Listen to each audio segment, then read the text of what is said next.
¿Qué tal? ¿Cómo están? Buenas noches con cada uno de ustedes. Sí, bueno, en esta ocasión vamos a abordar el tema de los defensores ambientales, un tema que, bueno, dada la complejidad de nuestro territorio, cada vez evidentemente representa nuevos retos, ¿no? Entonces, en ese escenario, la idea un poco es hablar un poco del marco normativo, los principales incidencias que se presentan en este marco. En el marco normativo, obviamente, abordar desde la parte internacional, hay algunos temas pendientes, han estado todavía, bueno, ha habido algunos temas inconclusos de la parte, obviamente, de los compromisos internacionales, pero evidentemente también es importante mencionar que también ha habido avances por parte del Estado, desde el Ejecutivo, y también, obviamente, desde las autoridades del sistema de administración de justicia. Entonces, en ese escenario, la idea es obviamente conocer un poco todo ese marco, los protocolos y obviamente pues cómo se presentan los mecanismos ante alguna incidencia, ¿no? Sobre todo esto con mayor fuerza en aquellos escenarios conflictivos donde ocurren actividades ilícitas y afectan sobre todo a territorio comunal. Bien, entonces la idea un poco es hablar justamente de un tema relacionado en el marco internacional y nacional. Ya hablaremos un poco de lo que corresponde al tema, al tema de los convenios internacionales que están vigentes. También, obviamente, hablaremos ya de los protocolos sectoriales y, bueno, qué actividades se presentan en los mecanismos, obviamente, de denuncia y demás, ¿no? Eh, y eso. Entonces, para empezar, para ir empezando, ¿no? Un poco sobre esto. Primero hay que poner este, hay que poner un poco la idea de dónde se presentan esta mayor incidencia, ¿no? Principalmente esto ocurre en zonas donde hay mayor actividad de actividades ilícitas, valga la redundancia.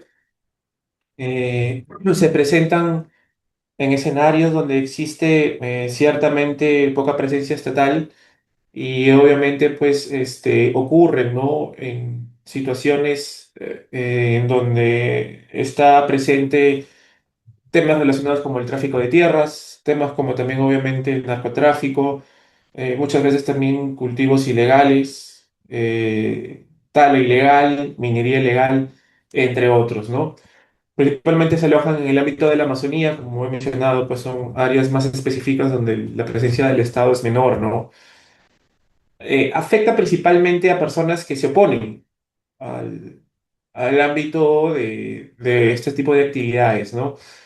Ya sea porque son activistas, ya sea porque son representantes de la misma comunidad o en su defecto son líderes locales, ¿no? Que tienen influencia en una comunidad o en un grupo de personas que defienden el bosque. Afecta principalmente pues a territorios indígenas, como he mencionado. En algunos casos, lastimosamente, llegan a situaciones de muerte, ¿no? Es por eso que se considera parte de una población vulnerable, uno, por la lejanía del Estado, dos, evidentemente, porque se exponen ante actividades que ciertamente están catalogadas no solamente como ilícitas, sino que también asumen funciones muy propias de una organización criminal y por lo tanto, pues, operan bajo violencia. Esta situación obviamente se agrava porque no es una o dos personas, sino son varias, ¿no? La idea es obviamente amedrentarlos con la finalidad de que no protesten más y obviamente estaba justamente la idea relacionada al ámbito que obviamente implica, ¿no? Actividades ilegales, ¿no? Y con el objeto de continuar con esas actividades. De la misma manera, evidentemente, ese tipo de situaciones llevó a que más o menos en el año 2018, bueno, en realidad viene desde antes, unos años antes, se quiso establecer, ¿no? Todo un acuerdo, el famoso acuerdo de Escazú, no prosperó en el caso peruano, pero a partir de ese momento, pues han existido y existían previamente, ¿no? Una serie instrumentos internacionales que obviamente habían dado ya una base para que el Estado justamente plantee escenarios de protección legal, ¿no? Entonces, bajo esa lógica, ¿no? Uno de los primeros aspectos a conocer es evidentemente este marco internacional, ¿no? A ver, para empezar, el marco de protección, obviamente, de estas personas está o tiene, obviamente, los cimientos en lo que es, obviamente, la resolución 53-144, ¿no? De la Asamblea de las Naciones Unidas, fue del año 1999. Este básicamente es un instrumento que en su artículo 1, ¿no? Establece que toda persona tiene derecho, en primer término, derecho individual y colectivo, ¿no? A promover y procurar obviamente la protección y la realización de sus derechos humanos, ¿no? Y obviamente sus libertades fundamentales que también lo conciernen. Eh, esta declaración evidentemente es la base, se considera un eje inicial porque obviamente en este instrumento, al reconocer, ¿no? Los derechos fundamentales en los planos nacionales e internacionales, legitima directamente la labor de defensa de los derechos humanos como un derecho en sí mismo, ¿no? Es decir, si bien es cierto, si nos queremos remontar desde el inicio del marco normativo internacional, de la Declaración Universal de Derechos Humanos, el derecho internacional público moderno, ¿no? Como lo conocemos a día de hoy, donde se reconocen evidentemente pues, los derechos del hombre y demás, a diferencia de todos esos instrumentos que se han venido construyendo a partir de ese momento hacia adelante, ¿no? Donde se reconocía por parte de los estados, era obligación de los estados reconocer derechos como la vida, la educación, la salud, el ambiente, entre otros, ¿no? Este instrumento tiene una peculiaridad, que se reconoce, ¿no? El derecho de defender esos derechos humanos previamente reconocidos. Entonces, por eso se puede decir que esta resolución es el punto de partida para hablar de defensores ambientales. Estamos hablando justamente de una situación en la que obviamente las personas defienden los derechos colectivos o individuales, ¿no? De todos nosotros, incluidos obviamente, pues, entre otros aspectos, los derechos relacionados con el medio ambiente. Entonces, esta básicamente es el instrumento que da base a toda la serie del desarrollo normativo. eh, Involucra pues que este derecho de defensa sea un derecho en sí mismo y obviamente pues establece las bases para que los estados, ¿no? Los estados miembros adopten medidas de protección, ya frente a quienes obviamente ejercen actividades en contra del ejercicio de ese derecho. Se entiende, evidentemente, entidades que obstruyen, vulneren o atenten contra ese derecho. Eh, cabe destacar que el artículo 2 también obviamente establece que los estados miembros, ¿no? Tienen responsabilidad primordial y obviamente el deber de proteger y hacer efectivo todos los derechos humanos y las libertades fundamentales, debiendo así también obviamente adoptar medidas necesarias para crear condiciones, ¿no? A nivel económico, social o político o de cualquier índole que garantice obviamente esa protección, sobre todo por parte de toda persona que esté sometida a su jurisdicción y ejerza esa defensa como tal, ¿no?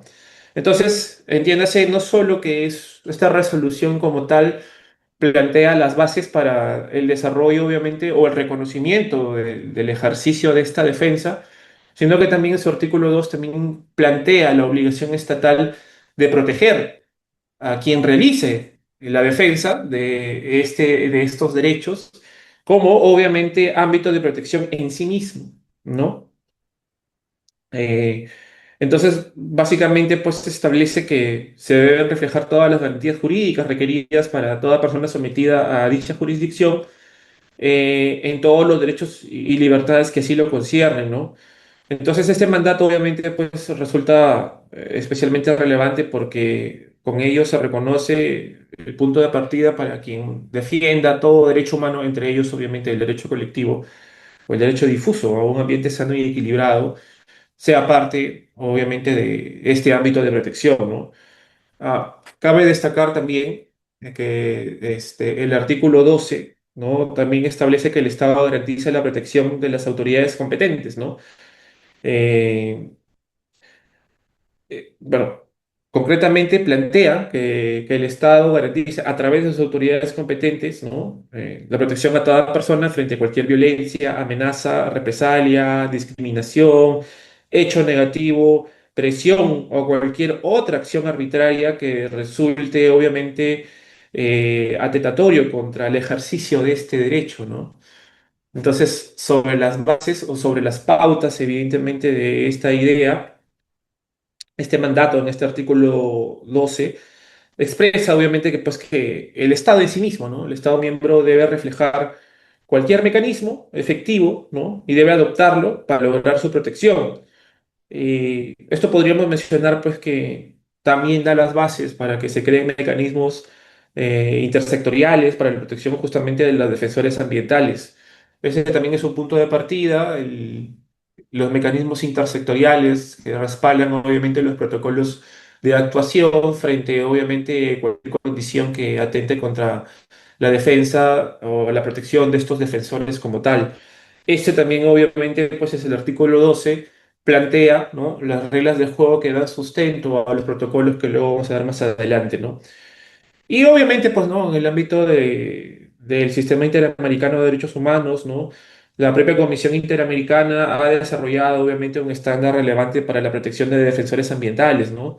Existe un informe del 2017 denominado Hacia una política integral de protección de los defensores de derechos humanos, en donde obviamente establece que todo Estado tiene una obligación de reconocer de manera pública y inequívocamente el papel fundamental, obviamente, de toda persona que defiende los derechos humanos, ¿no? Y que debe ejercerlo en un marco, obviamente, de democracia, de garantía de un Estado social de derecho, ¿no? En donde tanto pues Estado, autoridades y obviamente las personas, todos los particulares, se someten a las mismas condiciones, incluido o dentro de estos la obligación del Estado de proteger estos derechos y la responsabilidad de todo particular también de no atentar contra estos derechos, ¿no? Bajo esa lógica, pues, dentro de ese informe, la CDH también obviamente plantea, ¿no? Y identifica la mención de las personas defensoras del medio ambiente como uno de los grupos, ¿no? Que enfrentan mayores riesgos a nivel de América, ¿no? Debido obviamente a la posición de intereses económicos, a las actividades ilícitas, ¿no? Como la tarea ilegal, el tráfico de tierras, la minería ilegal, entre otros, ¿no? Entonces, bueno, esto es una realidad que, para que nos entendamos, ¿no? No es propia del país. De diversos países sudamericanos y también obviamente del Caribe y Centroamérica, afrontan este tipo de situaciones, ¿no? Principalmente las amenazas siguen siendo las mismas, siempre es el tráfico de tierras en la Amazonía, bueno, el tema de la minería ilegal y la tala ilegal es común en los países como Colombia, ¿no? Como Bolivia, como Brasil y obviamente el Perú, pues, ¿no? Entonces, bajo esa lógica, también es importante mencionar que con dación a ello, pues se estableció, ¿no? Las bases que mencioné sobre el famoso acuerdo de Escazú. Bajo esa lógica, pues es un acuerdo regional que involucraba, ¿no? El acuerdo en sí mismo se denomina obviamente acuerdo de acceso a la información, la participación pública y el acceso a la justicia en asuntos ambientales en América Latina y el Caribe, ¿no? Este fue básicamente adoptado como tal en el 2018. Requería obviamente de una ratificación. No todos los países lograron generar obviamente el consenso, lo cual incluso, ¿no? Es un tanto paradigmático que bueno, los países que iniciaron este proceso no tuvieron la ratificación en sus países respectivos, ¿no? Y a pesar de ello, pues como he mencionado, las partes obviamente, a pesar de que en el caso peruano no se ha logrado concretar, ¿no? Sí se ha desarrollado en relación a los instrumentos anteriores, ¿no? Sobre todo la resolución del 99, la resolución 53 con 144, el origen para desarrollar, obviamente, todas las bases en el caso peruano, ¿no? Ahora, el sustento jurídico en el caso peruano, más allá obviamente de los artículos pertinentes que están establecidos acá, sí es importante mencionar que también al amparo del artículo 55 del texto constitucional, pues Se entiende que todo instrumento que reconoce, este, mucha gente que, bueno, se reconoce básicamente que todo instrumento, ¿no? En el marco, obviamente, de los convenios internacionales que se han generado, forman parte del ordenamiento interno, ¿no? Entre ellos, evidentemente, pues la Declaración Universal y todos los instrumentos que han devenido de manera posterior, ¿no? Entre ellos, obviamente, los instrumentos como los que he mencionado. Ahora bien, ya entrando en el tema propiamente de defensores ambientales, bueno, es indudable que el artículo 1, ¿no? Es el objeto valor primigenio del texto constitucional en lo que se defiende, obviamente, es a la persona humana en sí mismo, ¿no? Como titular de derechos. No sé si aquí hay más allá de abogados, ¿no? Solamente lo voy a explicar brevemente. Este texto, ¿no? Bajo la mirada kelseniana y bajo la mirada de derecho natural, lo único que hace es reconocer algo existente, ¿no? En este caso particular, obviamente son los derechos que cada uno nos concierne. Nosotros somos titulares de esos derechos. El texto constitucional no está dado para crear derechos, antes bien está creado para reconocer estos existentes y para obligar tanto al Estado, ¿no? El respeto y protección y crear condiciones para que esto se siga dando, y a los particulares, o sea, a todos los peruanos, también obviamente para respetar esos derechos de cada uno de nosotros. Entonces, el artículo 1 obviamente también es una piedra angular, porque más allá de que existan apartados específicos en el resto de artículos, lo importante es resguardar estos derechos que están enmarcados, ¿no? En la titularidad del ser humano, incluido, ¿no? Este derecho ya reconocido por la misma ONU, que es de defensores de derechos humanos y ergo también de derechos ambientales, ¿no? Entonces, esa es la base. Ahora, si nos queremos ahondar un poco más en la materia ambiental, es evidente que tenemos que incidir en el numeral 22, el artículo 2 del texto constitucional, que justamente habla, pues, ¿no? Del derecho a un ambiente sano y equilibrado como derecho fundamental, un derecho que el Tribunal Constitucional también en muchas ocasiones se ha pronunciado sobre esta situación o sobre este aspecto, indicando que son dos derechos en sí mismos, ¿no?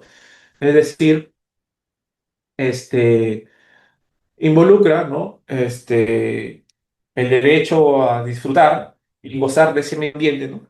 Y ese es un primer derecho, pero para que ese derecho se logre, necesitamos de otro segundo derecho, que es el derecho a que ese derecho al medio ambiente o a ese medio ambiente sea protegido. Entonces, es una dualidad, no puede existir el uno sin el otro.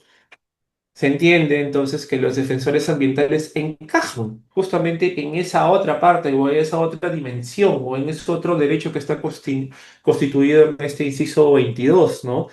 Que no es otra cosa que justamente el derecho el derecho al respeto de ese medio ambiente involucra también en parte el derecho a la defensa de ese medio ambiente. ¿Ya? En atención a ello, pues podemos decir que incluso, ¿no? Tiene sustento constitucional.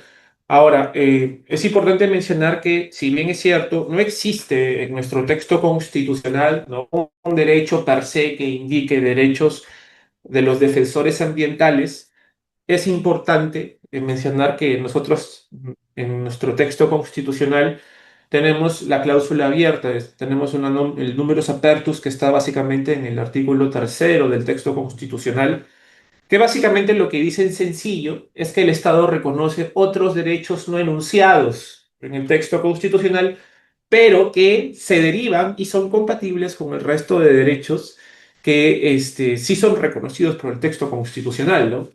En este caso, teniendo en consideración que ya existe, ¿no? El reconocimiento a un derecho sano y equilibrado y que dentro de este derecho existe también un derecho a respetar de ese medio ambiente, a proteger ese medio ambiente, se puede inferir que el derecho de los defensores ambientales también tiene protección constitucional en el marco del artículo 3 de la Constitución. Este es un modelo que no es inventado por el Perú, en realidad, digamos, el antecedente más antiguo puede ser la misma Constitución norteamericana, que tiene básicamente una fórmula similar.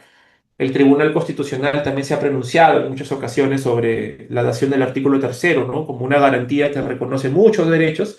El tribunal ha reconocido diversos derechos que no están enunciados expresamente en el texto constitucional, como por ejemplo el derecho al olvido, que hace poco ya ha sido mencionado, expresado por el Tribunal Constitucional, o el derecho al plazo razonable, ¿no? Que se deriva, por ejemplo, del derecho al debido proceso. El derecho al plazo razonable y el derecho al olvido no son derechos expresos en el texto constitucional, pero se enmarcan en derechos fundamentales que sí están reconocidos expresamente y que, a dación del artículo tercero, pues son parte y forman parte del marco de protección que la Constitución establece. Entonces, bajo tal alcance, se puede inferir, obviamente, que el derecho a los defensores del medio ambiente también está protegido, ¿no? Eso significa que por ello, ¿no? El Estado tiene una obligación de resguardar a esas personas sin la necesidad expresa de que haya una ley per se, una ley expresa como tal, o sin la necesidad, evidentemente, de que el acuerdo de Escazú haya sido ratificado. Ahora, ¿convendría que el acuerdo de Escazú haya sido ratificado? Obviamente que sí, porque establece obviamente una serie de condiciones adicionales, ¿no? Establece una serie de demandas mayores de protección.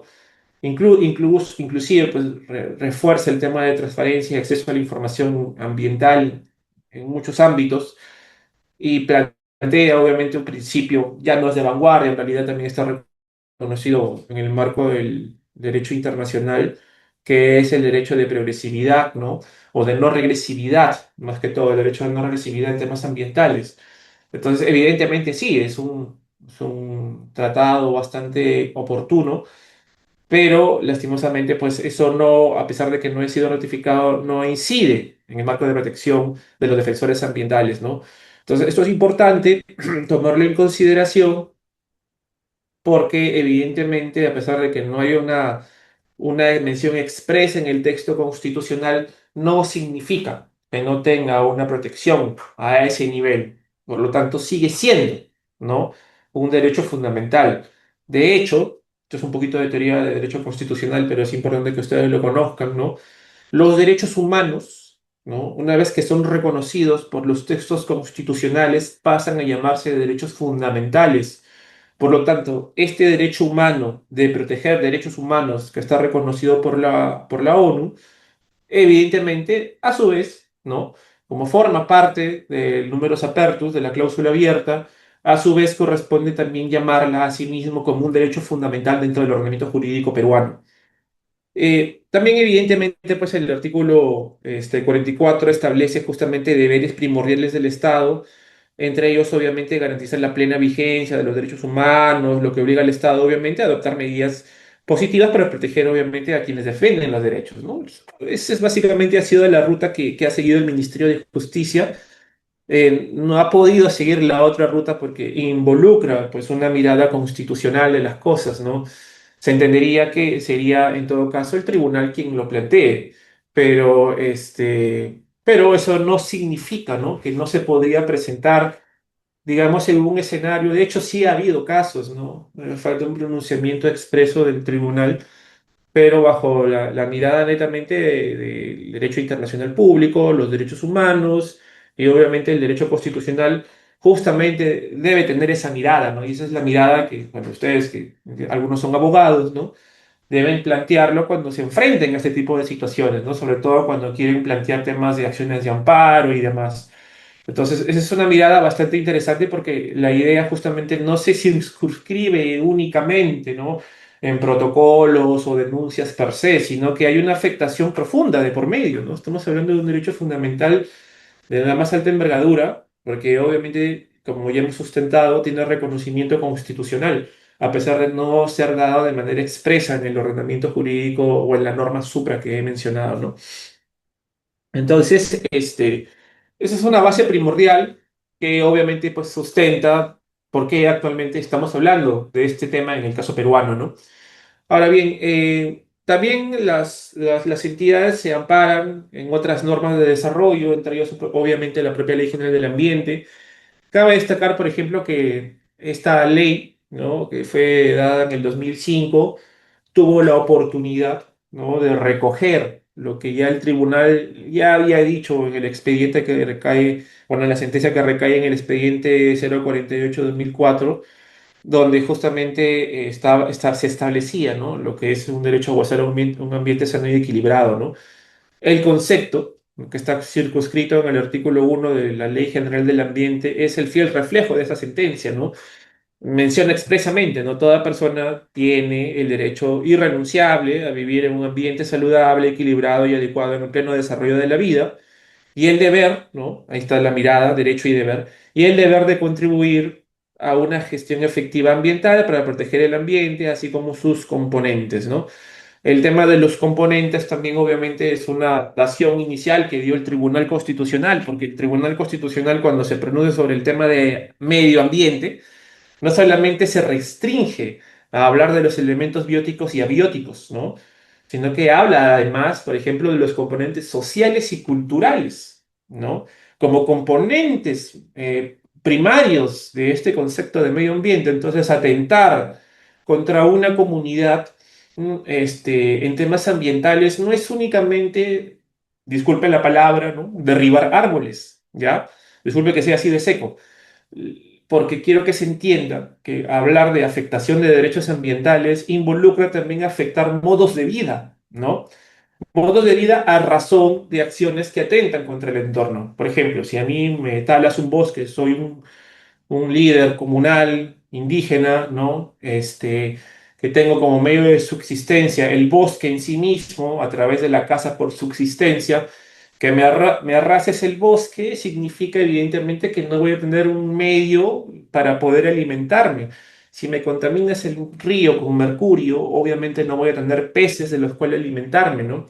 Entonces, eso es un impacto social, pero con enfoque ambiental.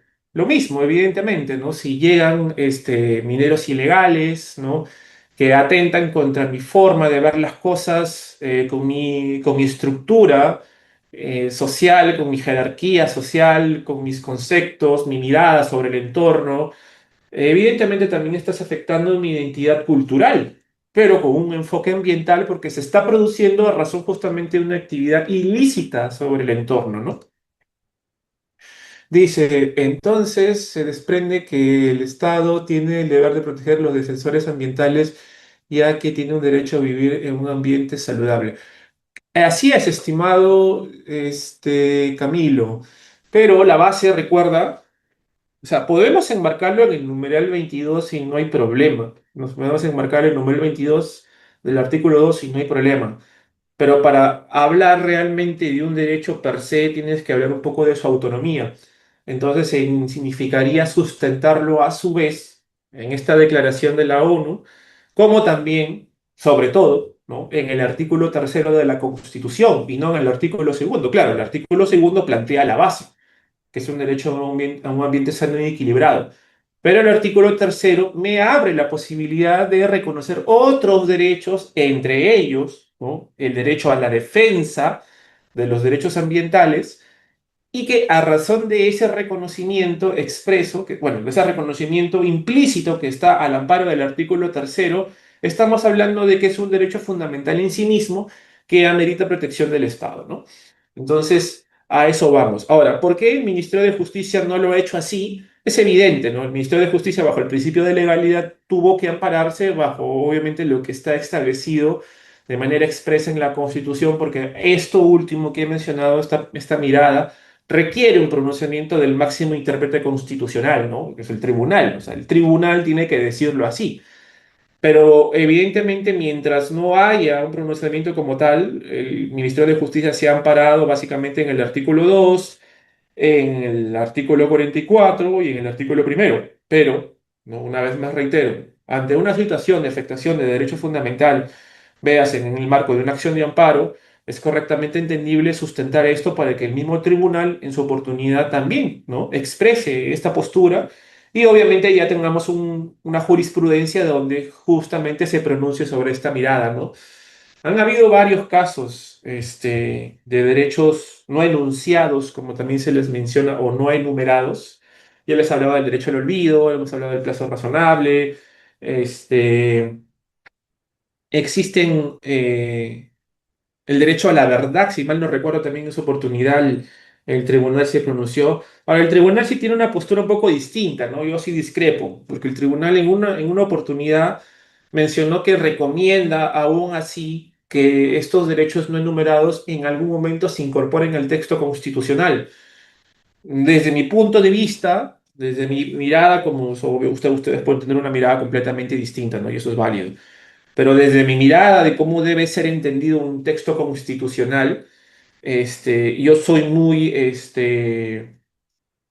yo me adhiero más a la idea de la Constitución como una suerte simplemente de principios, ¿no?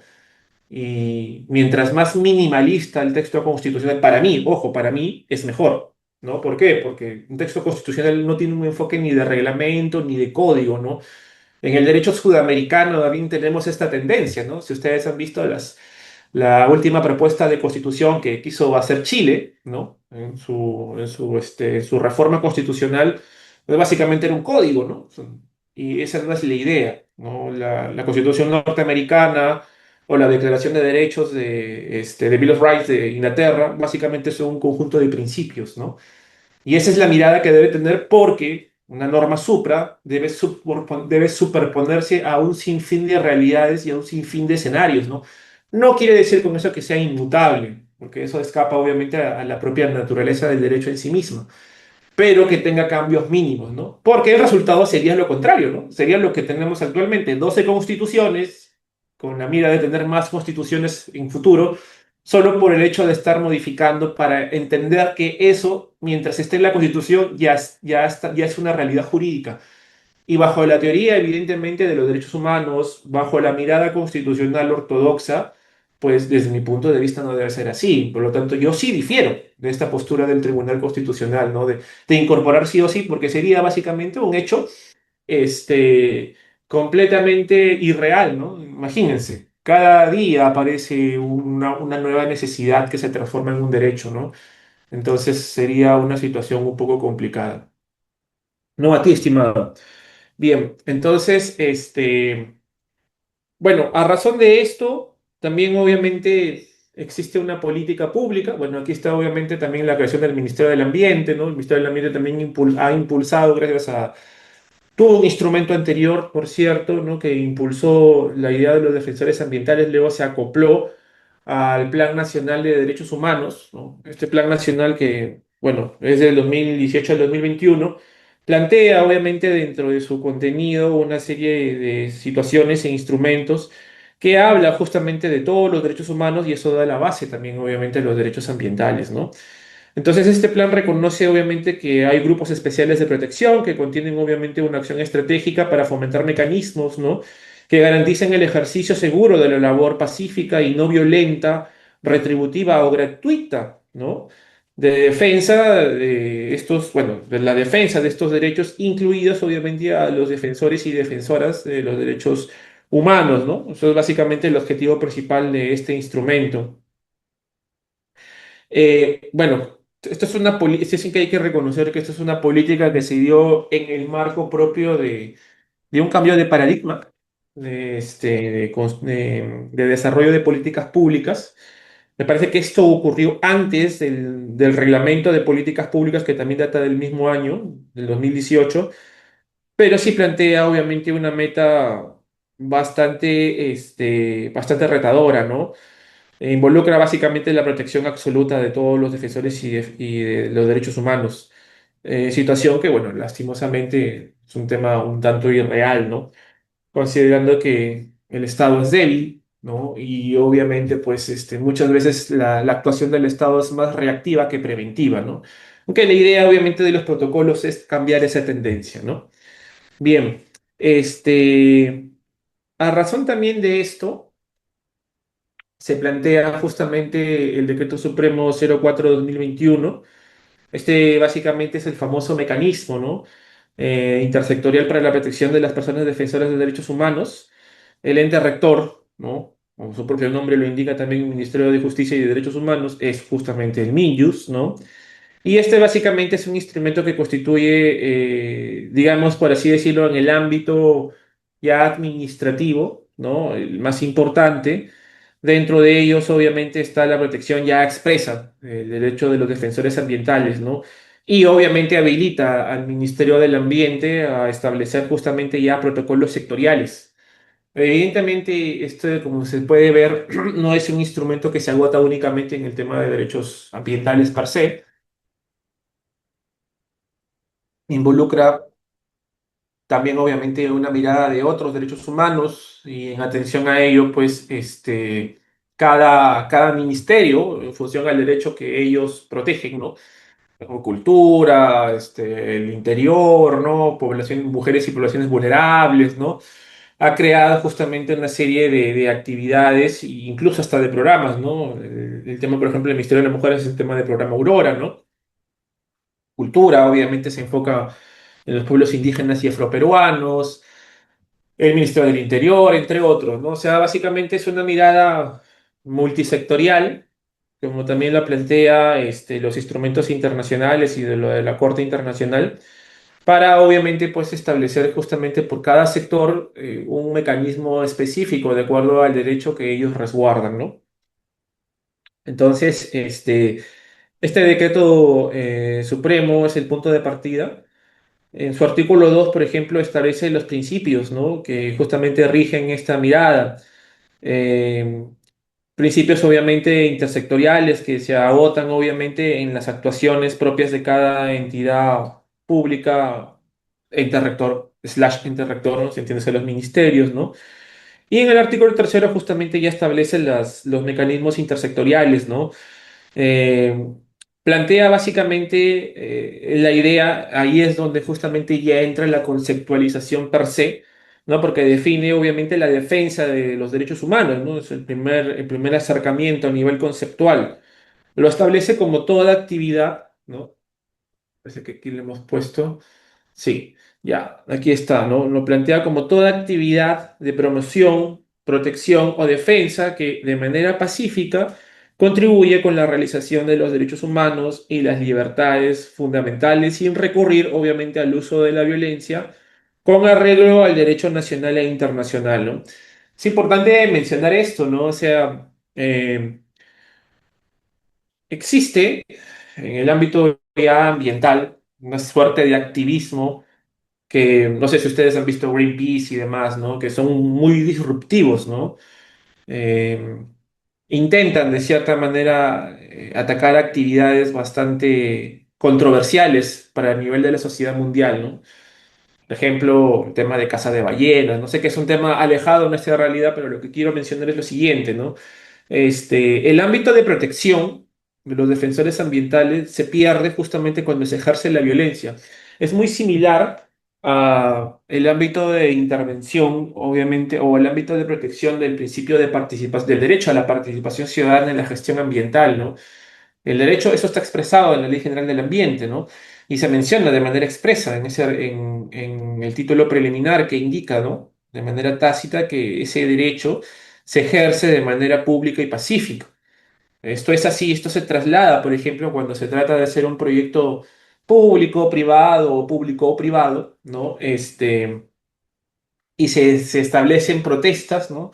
Los reglamentos de participación ciudadana, sobre todo, por ejemplo, los de minería, cancelan, ¿no? Cancelan, obviamente, la realización de audiencias públicas, de talleres participativos, ¿no?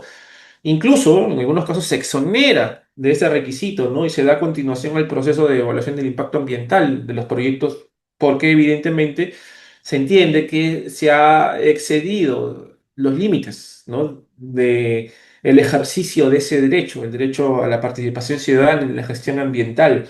Bajo la misma lógica, bueno, y por qué se cancela, ¿no? ¿Cuál es la razón de ser?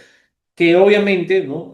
Toda obstrucción o acto de violencia en el marco justamente de los mecanismos de participación ciudadana, se entiende que no se están ejerciendo conforme a lo que indica el marco legal, que indica también de manera pública y pacífica.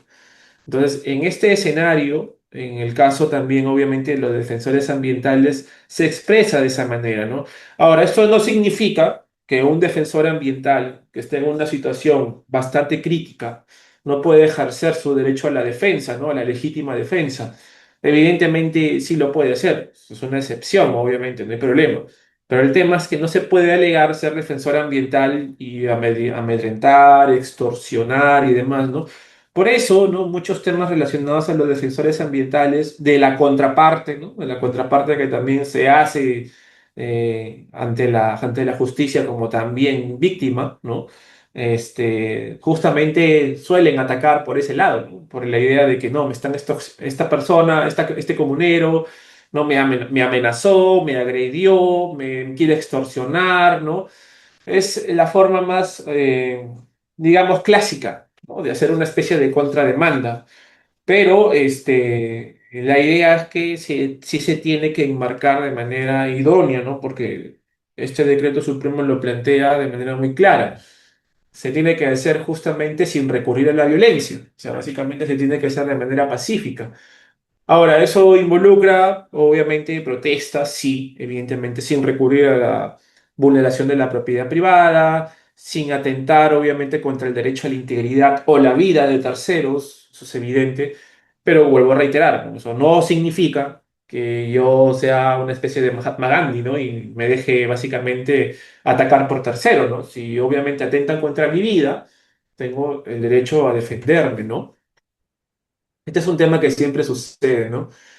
Entonces, esa situación obviamente sí hay que tomarla en consideración. Yo sé que hay muchas personas en comunidades, ¿no? Me comentan, sí, yo quiero irme con mi grupo, vamos a votarlos y demás. O sea, yo obviamente, como abogado siempre planteo esta pauta, ¿no? La idea, evidentemente, de que muchas veces, que puede parecer la situación más idónea, a veces no lo es, debido a que estas personas también tienen como estrategia legal justamente mencionar esta situación, ¿no? Hoy esta persona me atacó, me agredió, me amenazó, ¿no? Me está extorsionando, ¿no? Es una medida para hacer dilaciones, dilatar el propio sistema de justicia para encontrar los responsables reales, ¿no? Que sería básicamente la persona que está atentando contra el medio ambiente, está haciendo tráfico de tierras, está contaminando el río, entre otros, ¿no? Bien, entonces, esa idea justamente está reflejada en el artículo tercero, ¿no? Ahora, en el literal B del numeral 3.1, justamente se habla también de acciones que involucran justamente la defensa del medio ambiente, ¿no? Y bueno, la defensa en general, ¿no? Entre ellos obviamente el medio ambiente, y se incluye expresamente acciones orientadas a la conservación y protección del medio ambiente, pues, ¿no? A los territorios, a los pueblos indígenas, originarios, a los propios recursos naturales, ¿no?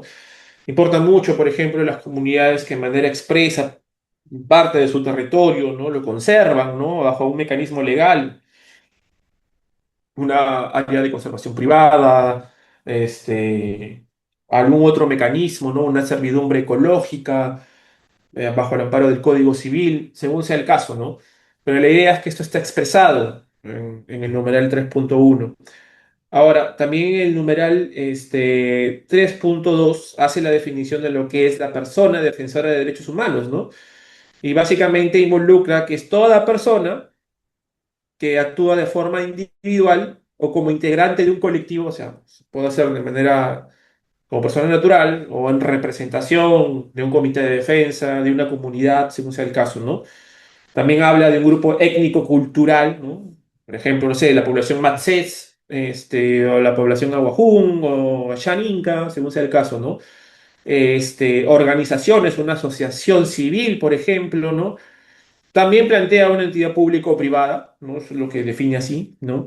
Así como obviamente personas jurídicas, grupos, organizaciones o movimientos sociales. O sea, básicamente tiene un espectro bastante amplio para poder obviamente reconocer, ¿no? A una persona como defensora o en representación de esta formación de un colectivo como tal, ¿no? Entonces, lo plantea básicamente así, pues, ¿no? La de persona es aquella que de forma individual o en función a este colectivo que hemos mencionado, tiene como finalidad la promoción, la protección y la defensa de los derechos humanos, individuales y o colectivos, y una vez más reitera, de manera pacífica dentro del marco del derecho nacional e internacional, ¿no? O sea, se entiende evidentemente recurrir al sistema de justicia, recurrir también a las vías administrativas que hubiesen de por medio para obviamente ejercer esa defensa, ¿no? No involucra obviamente un acto de violencia y demás, ¿no? Ahora, eso no quiere decir, evidentemente, una vez más, que no haya defensa legítima o que obviamente, pues en un acto reivindicatorio de su propiedad comunal, por ejemplo, tienen todo el derecho a evitar que estas personas ingresen a su territorio, ¿no? En el caso de Tres Islas, por ejemplo, en Madre de Dios es un caso importante porque el Tribunal Constitucional ahí, por ejemplo, ratificó, ¿no?, la idea de que el derecho de la propiedad comunal, si bien es cierto, es un derecho, entiéndase, especial, ¿no? Se deriva obviamente también del marco constitucional del artículo 89, pero a su vez, al ser propiedad, tiene características también propias de la propiedad particular en sí misma, ¿no? Y una de ellas es la inviolabilidad, ¿no?, de la propiedad privada. Eso supone, y para ponerlos en autos, ¿no? En el caso de Tres Islas, era básicamente una comunidad indígena, ¿no?, que se estaba siendo afectada por madereros ilegales, ¿no? Estaban ingresando a su territorio. Entonces ellos pusieron una tranquera para que los madereros ilegales no ingresen. Los madereros ilegales habían hecho una trocha para poder adentrarse al territorio comunal y extraer madera, ¿no? Entonces, estos madereros ilegales impugnaron esa decisión y se fueron a la vía judicial y denunciaron a la comunidad, ¿no? Y bueno, en el marco justamente de este caso, el tribunal fue claro, ¿no? O sea, primero, esta trocha no forma parte del sistema de la red vial ni nacional, ni local, ni regional, así que no se trata de un bien público. Y segundo, estábamos hablando de que estaban ingresando sin el permiso ni consentimiento de la comunidad a territorio previamente comunal. Por lo tanto, la posición de la tranquera no estaba bien dada, porque básicamente era una forma de impedir el ingreso de alguien que no había sido autorizado para ingresar dentro del territorio comunal. Así como tú, evidentemente, como cualquiera de nosotros, ¿no? Tenemos el derecho de no hacer ingresar a nadie en nuestra propiedad privada a menos de que haya, ¿no? A menos de que le demos, obviamente, el consentimiento o a menos de que tenga una autorización judicial. Entonces, esa era la misma situación, ¿no? Entonces, eso no significa, evidentemente, que sí, ya, evidentemente, involucra que sea una acción pacífica. Pero el hecho, por ejemplo, de evitar que ingresen, ¿no? Sí, es una situación legítima porque se ampara, sí, sobre todo obviamente si son comunidades indígenas, ¿no? Se ampara justamente en esta situación y así obviamente pues el recurso forestal no va a ser afectado, ¿no? Una forma también podría entenderse como de defensa, ¿no? Del derecho a un ambiente, en este caso pues al entorno forestal y de fauna silvestre, pues, ¿no? Entonces, básicamente, eso está justamente establecido en el numeral 3.2 del artículo 3 de este decreto supremo. Y obviamente, pues, como se puede inferir, ¿no? Al hablar simplemente de acciones de protección, promoción o defensa de derechos humanos, estamos hablando de una definición bastante amplia, pues, ¿no? O sea, permite definir e incluir primero a cualquier persona que representa a cualquier colectivo y obviamente todas las formas, ¿no?, de protección habidas y por haber, en tanto sean lícitas en el marco legal peruano, ¿no? Entonces, eso involucra justamente una disposición que es como un cajón de desastres, ¿no? Se puede plantear más acciones en tanto sean pacíficas. ¿Ok? Bien. Ahora, hablando ya del protocolo sectorial de protección de defensores ambientales, esto fue aprobado en el 2021. Hubo una modificación en el 2022. El instrumento fue aprobado por Resolución Ministerial 134/2021 MINAM. Y básicamente pues aprueba el protocolo sectorial para la protección de las personas defensores, de los defensores ambientales, ¿no? El protocolo en sí mismo pues tiene como objeto establecer lineamientos de manera general para coordinar, implementar y evaluar, ¿no?, la aplicación justamente de los medios de prevención. Como dije ya, la idea reactiva, o sea, la idea básicamente del instrumento es pasar de lo reactivo hacia lo preventivo, ¿no? Entonces plantea justamente medidas de prevención, reconocimiento, pero también obviamente protección, ¿no?, al cargo obviamente del Ministerio del Ambiente, ¿no? Con la idea obviamente pues de garantizar los derechos de las personas defensoras ambientales, ¿no? Aquí ya se habla per se de los defensores ambientales, incluso lo enmarca dentro del SNGA, ¿no?, del Sistema Nacional de Gestión Ambiental. este sistema como tal, que dentro de su estructura tiene a la sociedad civil, ¿no? Como parte integrante de, obviamente, de las acciones que propician la gestión ambiental. Y dentro del ejercicio de la sociedad civil está justamente las acciones de promoción de protección del medio ambiente, ¿no? Eso está obviamente en la ley 28285, ¿no?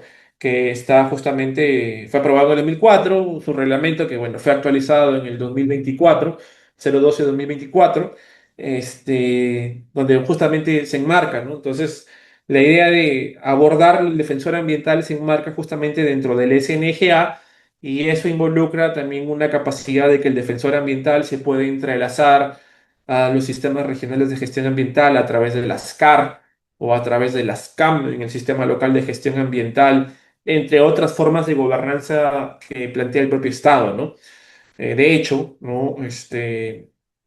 Mi persona, por ejemplo, ¿no? Dentro de los espacios de gobernanza, donde yo puedo participar, hay personas reconocidas como defensores ambientales, ¿no? Que forman parte de estos sistemas de gobernanza, ¿no? Y son reconocidos como tal y participan en el marco del SNGA. Bien, entonces básicamente, pues, a razón de este protocolo establecen obviamente mecanismos de protección, ¿no? El artículo 5 obviamente pues hace la definición de persona defensora ambiental, ¿no? Plantea básicamente como una persona natural que actúa de forma individual o como integrante de un colectivo y hace todo, se explaya completamente en todas las formas de colectividad, grupo cultural, organización, entidad pública, persona jurídica, organizaciones, movimientos sociales, ¿no? Con la finalidad, obviamente, de la promoción, protección y defensa del derecho a un medio ambiente sano y equilibrado, ¿no? Básicamente, pues, ya se enmarca dentro de lo que es justamente ya el concepto, propiamente como se entiende en el caso peruano de defensor ambiental, ¿no? Se entiende que se entrelaza con el numeral 22 del artículo 2 del texto constitucional, ¿no? Entonces, básicamente es así, ¿no? Toda persona que hace la defensa, protección, también promoción, ¿no? De un ambiente sano, equilibrado, de manera pacífica, una vez más, dentro de un marco nacional e internacional, ¿no? O sea, se entiende que incluso, pues, ¿no? Se integra dentro del Sistema Nacional de Justicia o dentro del Sistema Interamericano de Justicia, ¿no? Este, teniendo en consideración pues que se encaja dentro de un mecanismo sectorial, se tiene que acoplar también a lo que ya había definido previamente el Ministerio de Justicia, ¿no? Entonces, a razón de ello, ¿no? El artículo 6 también de esta resolución ministerial establece justamente un protocolo sectorial, ¿no? A través de las funciones de la Unidad Funcional de Delitos Ambientales, ¿no?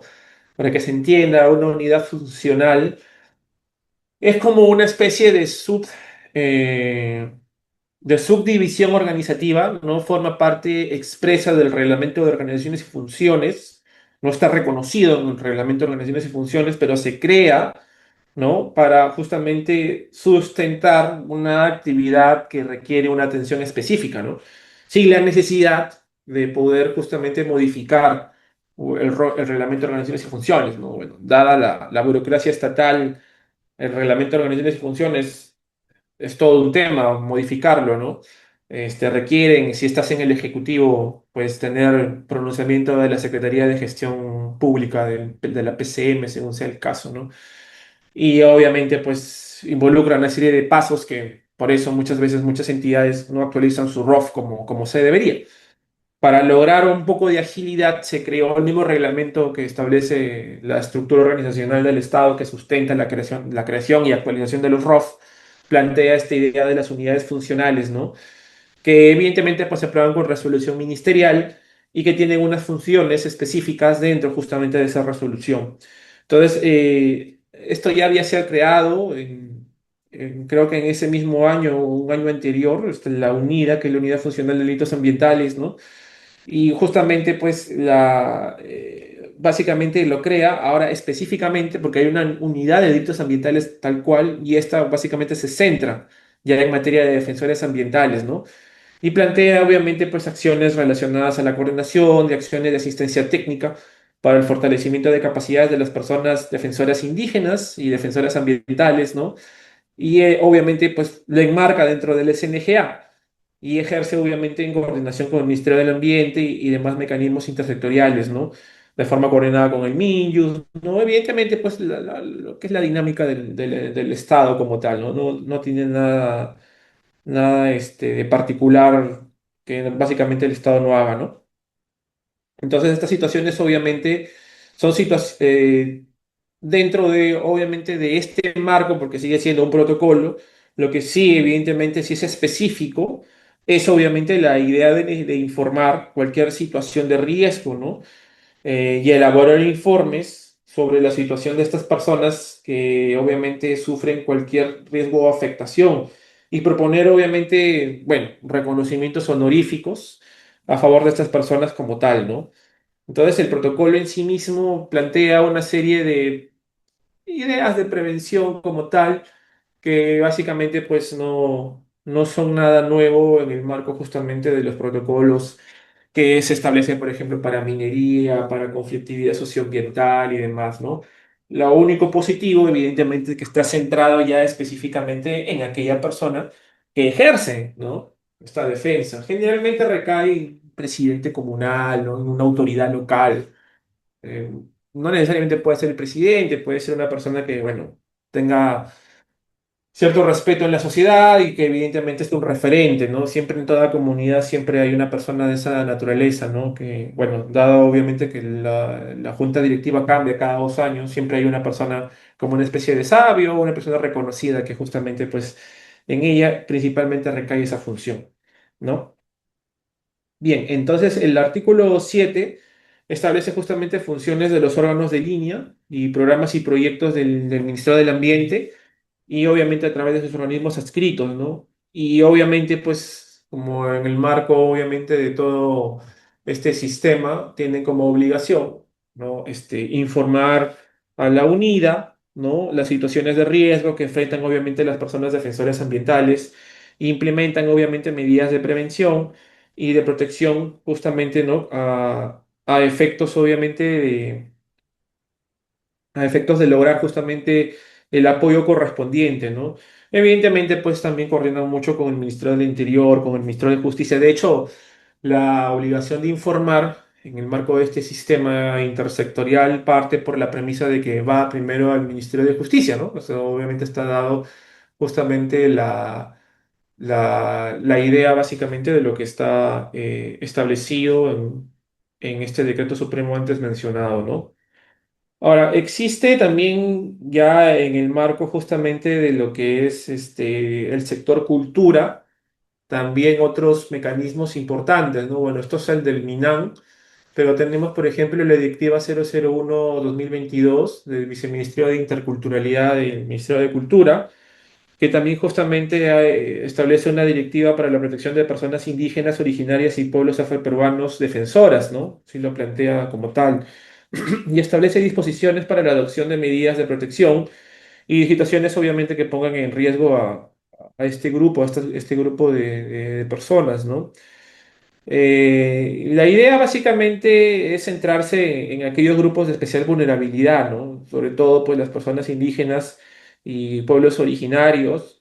Acuérdense de que existe una diferenciación, ¿no? Bueno, que en realidad personas indígenas originarias viene a ser lo mismo, pero plantea justamente también otros grupos como los afroperuanos, ¿no?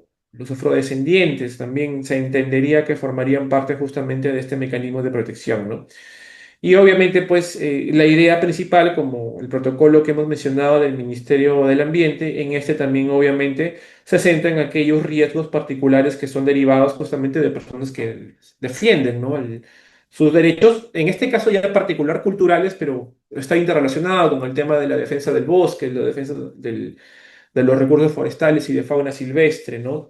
Entonces, principalmente la idea es que también se tenga una articulación desde el Ministerio de Justicia en un marco de gobernanza, más es mejor, ¿no?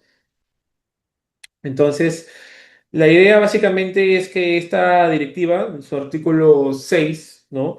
Plantea básicamente la noción de medidas que debe adoptar el Ministerio de Cultura a nivel de prevención, ¿no? Que involucra justamente recepción de información, derivación al MINJUS, ¿no? Actos públicos de respaldo a favor, obviamente, de personas defensoras, fortalecimiento de capacidades de personas defensoras, asistencia técnica a entidades vinculadas por mecanismos intersectoriales, ¿no? Y promoción, obviamente, de la cultura y respeto de los valores, ¿no? Como vuelvo a mencionar, ¿no? La afectación no solamente hay que verla desde el ámbito de se taló el bosque, sino cómo la actividad ilegal incide, ¿no? En mi jerarquía, en mis tradiciones, ¿no? En mis costumbres, ¿ya? Esa es la mirada, pues, del derecho a la identidad cultural que se vería afectada por actividades de esta naturaleza.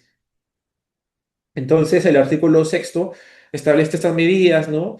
También, obviamente, plantea concursos de investigación académica sobre los aportes, ¿no? Y o problemas estructurales y la participación, obviamente, de intérpretes, traductores en el marco del principio de interculturalidad, ¿no? Para la implementación, obviamente, de estas medidas ya dentro, ¿no? De las comunidades en sí mismas, ¿no? Esta directiva, por ejemplo, también establece niveles de riesgo, ¿no? Establece niveles de riesgo para la evaluación de situaciones que enfrentan obviamente las personas defensoras, ¿no? Pues, por ejemplo, plantea un nivel de riesgo bajo o indicio, ¿no? Lo plantea como una situación de indicio o sospecha de la generación de una situación de riesgo, ¿no? Son simplemente un indicio. A nivel medio, ya plantea como una situación de riesgo de amenaza a la integridad física. Estamos hablando del nivel de riesgo de aquella persona que defiende, en este caso, derechos de su comunidad, derechos culturales de su comunidad, ¿no? Entonces, obviamente, plantea justamente a nivel medio aquellos que tienen ya un riesgo de amenaza de integridad física y alto, evidentemente ya con el peligro inminente, ¿no? De la integridad física y o psicológica. Entiéndase que el riesgo es una potencialidad de, no es una, perdón, una probabilidad de. O sea, por ejemplo, la presencia de mineros ilegales, ¿no? En el territorio indígena que han iniciado contacto y no necesariamente un contacto amistoso, ¿no? Ya el hecho de la misma presencia en sí misma por los actos, ¿no? Que generalmente suelen, o las prácticas que estos mineros suelen cometer en el territorio, ya por sí mismo ya es una situación de riesgo. Entonces, ese sería un nivel medio, ¿no? Un nivel bajo sería posiblemente la presencia de mineros ilegales que están circundando, no se sabe todavía, ¿no? O estén próximos a la comunidad o estén próximos a los territorios, porque a veces, pues, también hay que mencionar, muchas comunidades no se restringen, sobre todo las amazónicas, no se restringen únicamente el territorio reconocido, sobre todo, pues, las comunidades que tienen, sobre todo, todavía actos de subsistencia, se suelen desplazar por el bosque, ¿no? Tienen unas rutas particulares ellos. Bueno, entonces, en esa noción, pues en un nivel bajo estaríamos hablando básicamente de situaciones que darían indicios de que hay presencia de minería ilegal todavía no confirmada, ¿no? No sé, se encuentra por ahí una maquinaria, ha habido un reporte, ¿no? Hace unas semanas, ¿no? Ha habido embarcaciones, aparentemente, de estas personas, ¿no? Y un nivel medio ya sería básicamente la presencia de ellos en el territorio, ¿no? Y un nivel alto, nos dice peligro, ya es una amenaza concisa, ¿no? Ya ha podido haber sido un enfrentamiento, un amedrentamiento también, ¿no? Inician generalmente con mensajes bastante violentos, ¿no? Con amenazas. Entonces, ese nivel obviamente está planteado en la directiva como tal. Bien. Entonces, esa básicamente esa es la situación bastante interesante que plantea justamente la directiva como tal, ¿no? Ahora, también, aquí está, justamente, ¿no? Bueno, y muy alto, pues cuando, disculpe, me había olvidado de hablar de muy alto, es cuando ya hay daños ocurridos, ¿no? Ya hay una afectación, ¿no? Puede ser obviamente una afectación, bueno, la directiva plantea una afectación a la integridad física, no habla de una afectación al derecho de la vida, ¿no? Se entiende que obviamente en un nivel de afectación para que se ejerza derechos de defensa, la persona todavía tiene que subsistir, ¿no? Que evidentemente pues ya pasaría el ámbito, bueno, esto ya es de ámbito penal, obviamente, pero también involucra, bueno, ciertamente la noción, ¿no? De que el tema de una afectación sea obviamente de nivel relacionada con la violencia, ¿no? decir, básicamente como un acto de violencia, porque puede ser física o psicológica, ¿no? Los actos de amenaza constante, los mensajes extorsivos, ¿no? O amenazantes y demás, evidentemente encajarían, ¿no? También obviamente dentro del ámbito alto, ¿no? Pero significa que ya habría, bueno, alto, pues, que se quisiera realizar o directamente a nivel muy alto se realizó y se produjo justamente este daño, ¿no? La afectación psicológica a la persona, el miedo que afronta, ¿no? O sea, obviamente pasa por una serie de fases este tipo de situaciones, ¿no? Muchas veces es un poco triste, pero hay que mencionarlo, ¿no? Muchas veces se habla de que estas personas años vienen en el sistema de justicia o ante las autoridades denunciando, ¿no? Presencia de actividades ilícitas. No solamente estoy hablando de la minería ilegal en la afectación propia del bosque, ¿no? Ustedes saben mucho que el tema tiene que ver también con trata de personas, entonces evidentemente hay toda una alteración en el orden social y cultural de estas poblaciones, ¿no? Y eso significa obviamente un miedo, ¿no? Un miedo constante, no solamente de que atenten contra tu persona, sino atenten contra tus familiares, ¿no? Personas cercanas y demás, ¿no? Entonces, el tema de los defensores ambientales hay que verlo justamente desde el ámbito, expresa así, de derechos humanos de manera integral, eh, pero dentro de esa mirada integral no solamente hay que enfocarnos únicamente en la afectación del bosque, sino todo lo que involucra, ¿no? La mirada justamente de esta naturaleza, ¿no? Ahora, en algún momento se planteó, ¿no? Que el Código Penal incluyese delito contra los defensores ambientales, ¿no? Este, hasta el momento no se ha dado, hubo proyectos de ley, recuerdo, pero hasta el momento no se ha dado. Pero sin embargo, evidentemente, toda afectación que atente contra la vida y la integridad de las personas, y que se enmarque, obviamente, de actividades ilícitas, ¿no? Como la minería ilegal, la tala ilegal y demás, ¿no? Involucra obviamente que se enmarque dentro del título 13 del Código Penal, delitos ambientales, ¿no? El delito del 307, minería ilegal, o el 310, ¿no? O el 310A del tala ilegal, ¿no? O el 304 de contaminación, ¿no? Es más, es un tema de agravante porque estamos hablando de que están afectando a territorio indígena, ¿no? Territorio de comunidades nativas, para que nos entendamos, ¿no? Entonces, se entendería como un agravante de manera indirecta, ¿no? Alexandra dice, pero las comunidades nativas subsisten de la minería ilegal, ya no cuidan ni protegen el medio ambiente, ellos mismos tienen sus motores, poco o nada importa la fauna y la flora, o afectar el ecosistema más la pesca, el dinero, agricultura. Bueno, Alexandra ha dicho algo que también hay que mencionarlo, ¿no? O sea, yo no soy una persona que idealice a ningún grupo social. Lo que ha dicho Alexandra es algo cierto, no hay que tapar el sol con un dedo, ¿no? No quiere decir que sean todas, pero sí es una realidad. Es un error, evidentemente, pecar con idealizar grupos sociales, ¿no? Evidentemente, el hecho de que sea un grupo indígena o una comunidad nativa o pueblo originario en general, no significa que automáticamente, ¿no? Es un protector del medio ambiente, para nada. No significa eso, evidentemente, ¿no? Siempre van a haber, ustedes, bueno, les habla alguien que está en territorio, ¿no? O sea, y de esto obviamente no les voy a contradecir a Alexandra, pero cada territorio es único, eso sí le puedo decir, ¿no? Entonces, cada territorio evidentemente vas a encontrar particularidades. Te vas a encontrar con comunidades que están muy concientizadas con el tema ambiental y de hecho, evidentemente, desean protegerlo y están muy preocupadas con ese tema, como también las otras comunidades que tú mencionas, que también es cierto, ¿no? La idea de la minería ilegal y el tema del reinfo, ¿no? Ha cambiado muchas dinámicas sociales. Hay muchas comunidades que están viendo esto como un mecanismo de subsistencia, ¿no? De hecho, en algunas comunidades ya se suele hablar de minería ancestral, ¿no? Y que de hecho sea de paso, no sé en qué proyecto de ley por ahí vi esa definición, ¿no? Felizmente, pues no ha sido, no se ha reconocido como tal, ¿no? Pero, por ejemplo, ya se está hablando de esta idea, ¿no? De minería ancestral, como una suerte, evidentemente, de ratificar la informalidad que existe. Ahora, ese tipo de comunidades, per se, no, obviamente no tendrían protección como defensores ambientales, ¿no? Más bien serían, en cierta medida, personas que estarían atentando contra las normas, ¿no? Por ejemplo, no sé, una comunidad que quiera hacer actividades ilegales, ilícitas dentro de áreas naturales protegidas, que ha sucedido, por cierto, ¿no?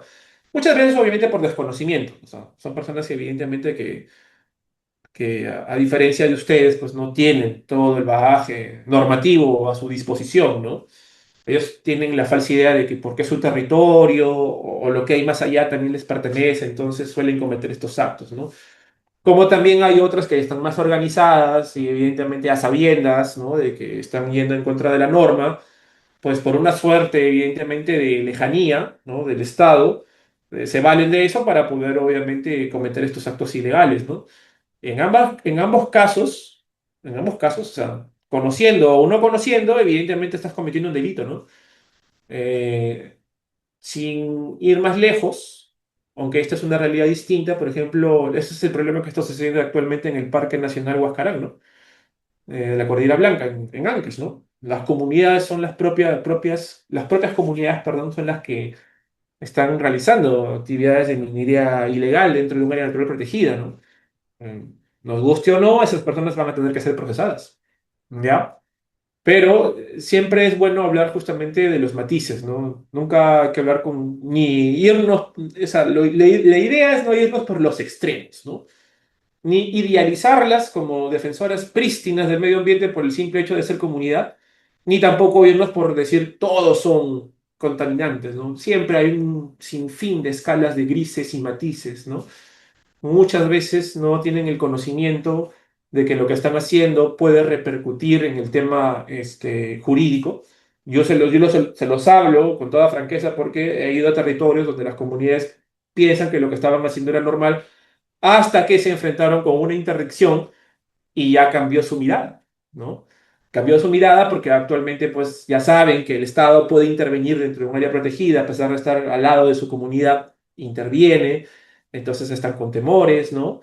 Este, e incluso, eso es algo que yo ya les comento también propio de lo que yo he podido conocer en territorio, ¿no? Esas personas que antes eran mineros ilegales o taladores ilegales, ahora son defensores del medio ambiente, ¿ya? Incluso algunos con penas efectivas, ¿ah? Yo te lo hablo tal cual. Personas que han estado en cárcel y me han dicho, bueno, yo fui sentenciado por el delito, ¿no? De tala ilegal y tráfico ilegal de fauna, ¿no? Me sentenciaron, entendí, ahora yo protejo, ¿no? Y ahora en mi comunidad hay un área de conservación privada, por ejemplo, ¿no? O sea, cada territorio es único, cada realidad es única. Y esto ya obviamente va para los que quieren intervenir ya a nivel de proyectos y demás, ¿no? Siempre es bueno analizar cómo son las dinámicas sociales, pero este tema particular de defensores ambientales obviamente está centrado en ese grupo de comunidades que defienden, ¿no? El tema ambiental.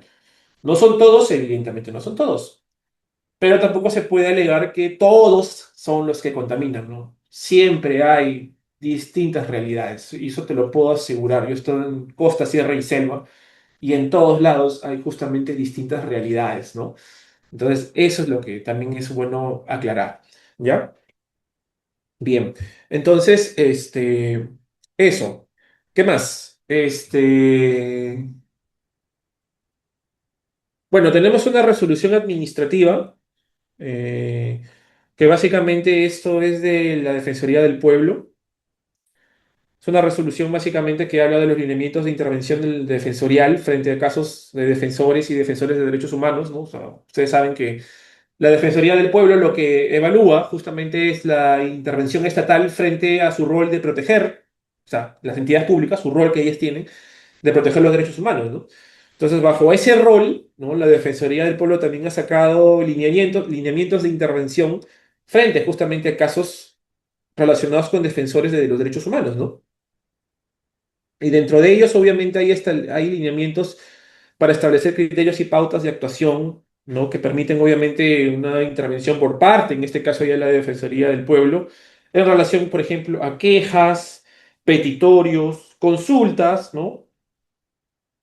Que se presenten, obviamente, ante las oficinas o módulos defensoriales frente principalmente pues al rol que al rol que las entidades tienen con su mirada de proteger a los defensores, ¿no? Y cómo obviamente la Defensoría del Pueblo evalúa justamente ese nivel de intervención y cuando corresponda puede también actuar como tal, ¿no? Entonces, la Defensoría obviamente tiene su competencia, ¿no? Como hemos mencionado, de supervisar la implementación del Plan Nacional de Derechos Humanos y los mecanismos intersectoriales, ¿no? Entonces, evalúa el rol de actuación del MINYUS, del Ministerio de Cultura, del Ministerio del Ambiente, pero lo evalúa no en un simple objeto netamente de protección como tal, o como mera actuación, sino evalúa básicamente cómo ha sido la interrelación que ha tenido con la población afectada, no con el defensor ambiental en este caso, ¿no? Luego tenemos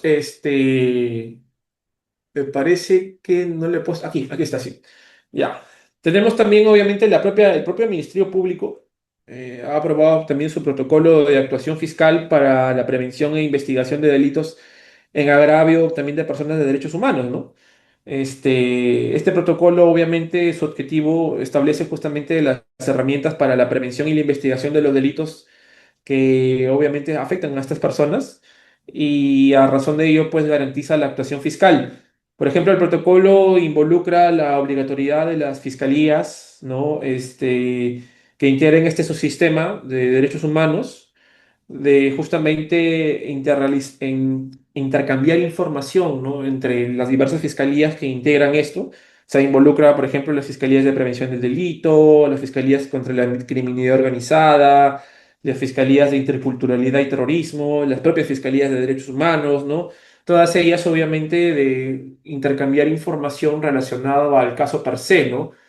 Son herramientas obviamente que les ayudan a ellos justamente a actuar, ¿no? De manera obligatoria frente a cualquier caso, ¿no? Se entiende que es un caso, son situaciones especiales, ¿no? Acuérdense que los temas de los defensores ambientales por larga data ha sido un tema de mayor vulnerabilidad, ¿no? Ya hemos hablado por el tema justamente de lejanía de la actuación estatal, como también obviamente por el mismo hecho, ¿no? De su rol exactamente, qué es lo que hacen, ¿no? En mucho tiempo, lastimosamente, hay que decirlo, ¿no? Tuvo una mirada frívola desde el Estado, ¿no? Es decir, no se le daba una prioridad como se le da ahora, y yo diría que todavía sigue siendo escasa, pero por lo menos ya existe un marco institucional y normativo que antes no había. Entonces, justamente, se sacó hace mucho tiempo atrás una estadística, ¿no? Donde se hablaba de una alta tasa de mortalidad de las personas defensoras del medio ambiente. Entonces, evidentemente, la idea es esto, ¿no? La persona que, por ejemplo, si tiene esta condición, si hace un rol, obviamente, de protección del derecho al medio ambiente, es comunero, ¿no?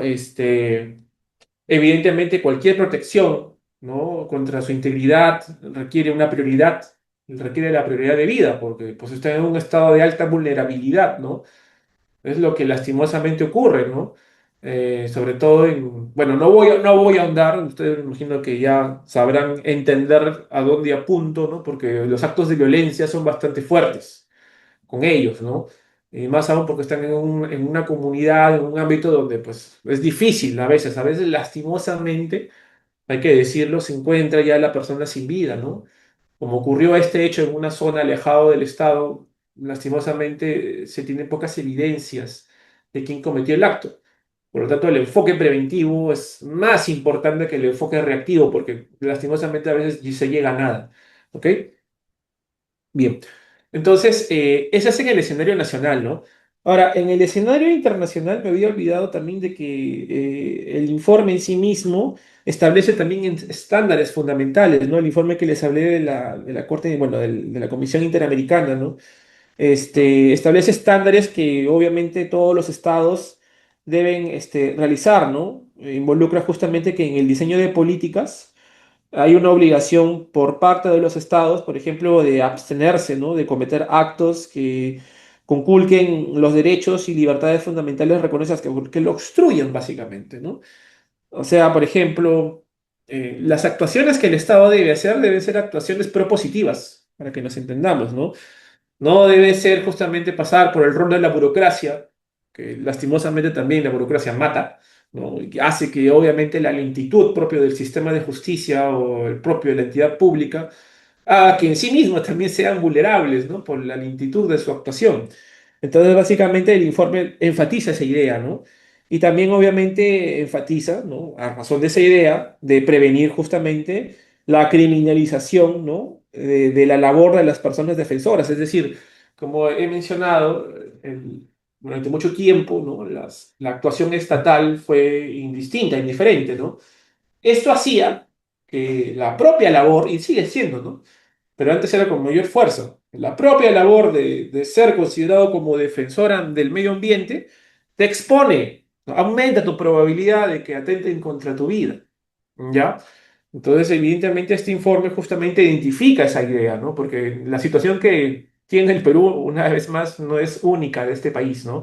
Está presente en Colombia con más fuerza todavía, porque tenemos obviamente el tema de las disidencias y todo este tema que tiene Colombia, ¿no? Entonces, con mayor razón, ¿no? Hay mucha mortandad de personas consideradas como defensores del medio ambiente.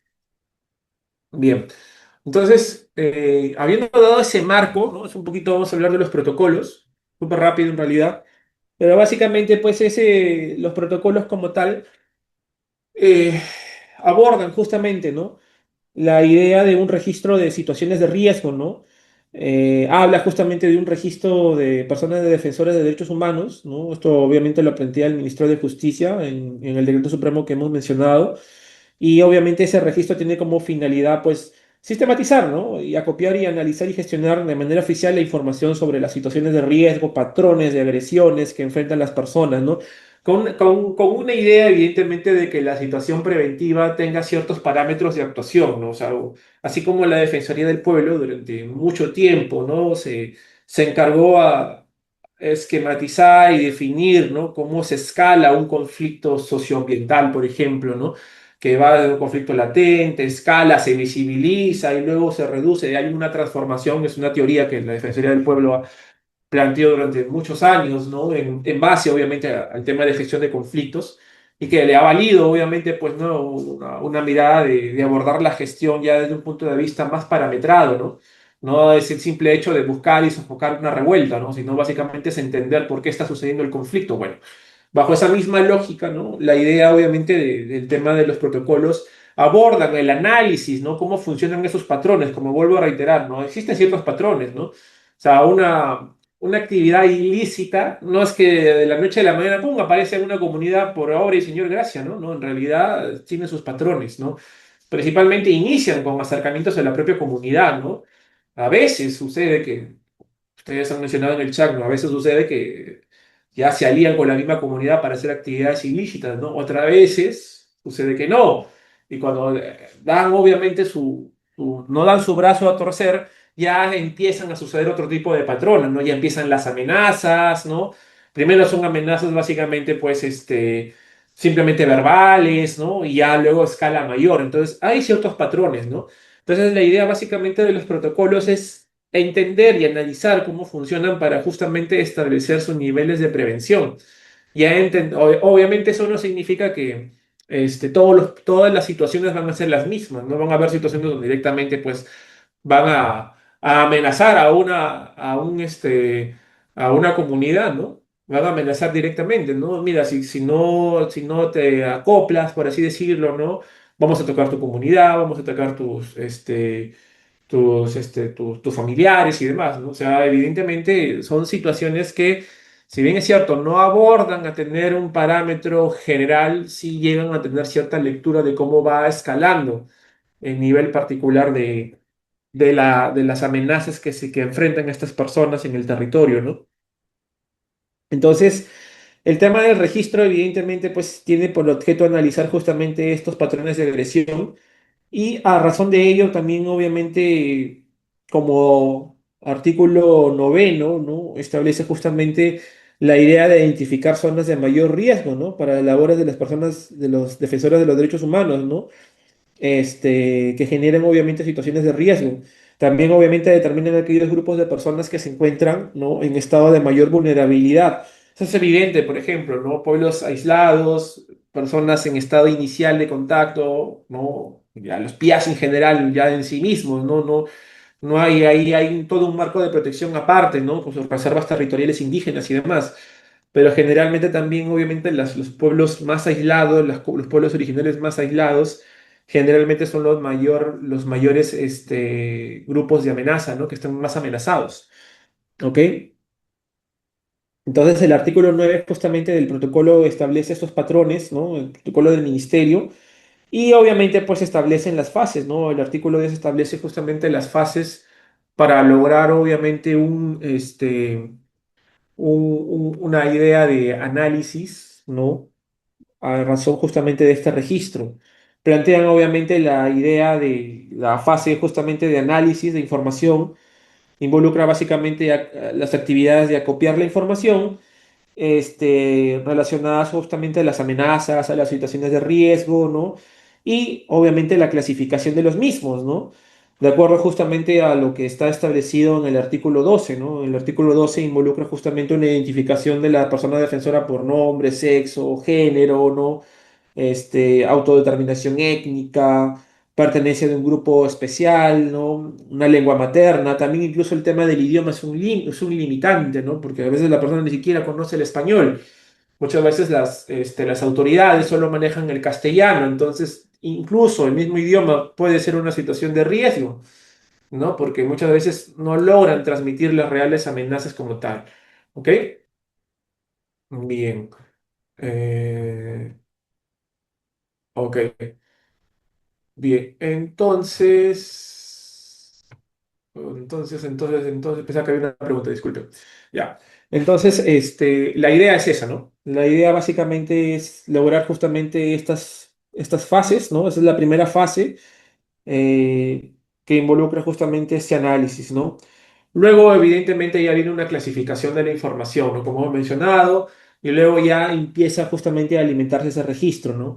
Involucra justamente incorporar información ya sistematizada en la base oficial, y luego se aborda justamente la formulación de estadísticas y mapas, ¿no? Zonas de riesgo, ¿no? Se le permite al Estado, en teoría, ¿no? En teoría, poder justamente priorizar sus zonas de intervención a nivel de prevención, ¿no? Pero acá hay un fallo, pues, ¿no? O sea, evidentemente, al igual que, por ejemplo, lo que sucede actualmente con el tema de la seguridad ciudadana, ¿no? Este, todo depende de cuánto alimentas al sistema. Si tú no denuncias, no vas a tener información en este registro. Y eso supone, obviamente, que el Estado no va a conocer, ¿no? Una situación de riesgo. Ahora, evidentemente, esa es una gran brecha, ¿no? Eh, Involucraría quizás corresponder a otros métodos, pero evidentemente esto depende mucho de la idea, más que todo de la proactividad del defensor ambiental o de sus familiares o de la comunidad que representa a exponer estos casos, ¿no? Entonces, evidentemente muchos no lo hacen por temor, pues porque ya las organizaciones criminales tienen su manera de proceder, saben exactamente, no van directamente a decirle, mira, si tú denuncias, cualquier denuncia que yo vea sobre este tema va a ir peor, ¿no? Básicamente, pues tienen la misma dinámica que ocurre en el tema de las extorsiones en las ciudades, ¿no? Tienen una dinámica similar.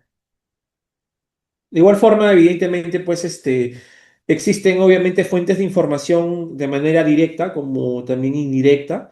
La directa involucra justamente pues el propio Estado en sí mismo, que obviamente acopia información periódica sobre situaciones de riesgo. Evidentemente, muchas de esas, como he mencionado, parten de la premisa de cuánto tú estás alimentando el sistema por parte de denuncias, ¿no? Pero también obviamente involucra acopiar información proporcionada por otras entidades, otros organismos internacionales, ¿no? ONGs, entre otros, ¿no? Que involucra justamente una acción indirecta, ¿no? Es una forma justamente de, porque se sabe, se conoce evidentemente que muchas veces la idea de alimentar el registro con propias denuncias de parte no es una idea única, ¿no? O sea, hay una brecha ahí que se debe coberturar, ¿no? Involucra también, obviamente, luego clasificarlos, ¿no?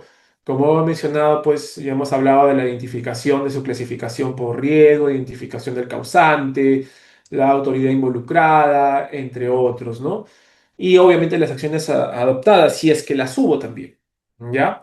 Entonces, básicamente así sería, ¿no? Así sería que con la información se tiene un mapa de cobertura, por ejemplo, a nivel de una zona, ¿no? Esto es básicamente un escenario bastante conceptual, ¿no? No piensen que es algo real, ¿no? Y pone los focos de calor, ¿no? Son focos de deforestación y básicamente involucra ahí que principalmente, ¿no? Donde hay una actividad ilícita, sí o sí va a haber una situación de confrontación, ¿no?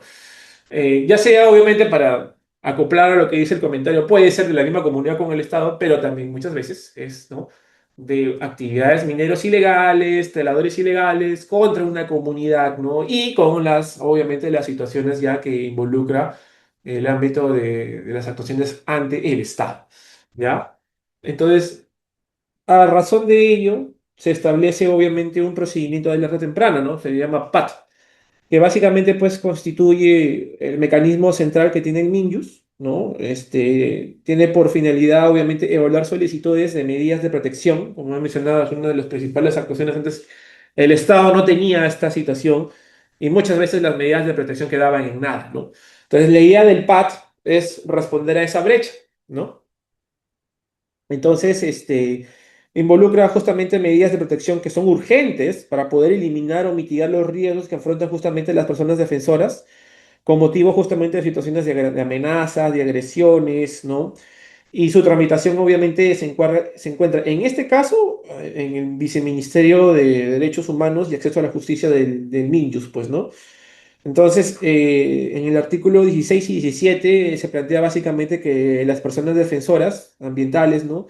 Pueden solicitar justamente la activación de este procedimiento por escrito, por medio virtual o por comunicación telefónica. Ya hay una línea de emergencia y básicamente, pues a razón de ello, pues se activa con toda la información antes mencionada, ¿no? Ahora, el artículo 17 establece obviamente los requisitos para admitir, ¿no? La activación del PAT. Involucra primero la identificación del potencial beneficiario, ¿no? La ubicación actual, el detalle de sus actividades de defensa de derechos humanos, ¿no?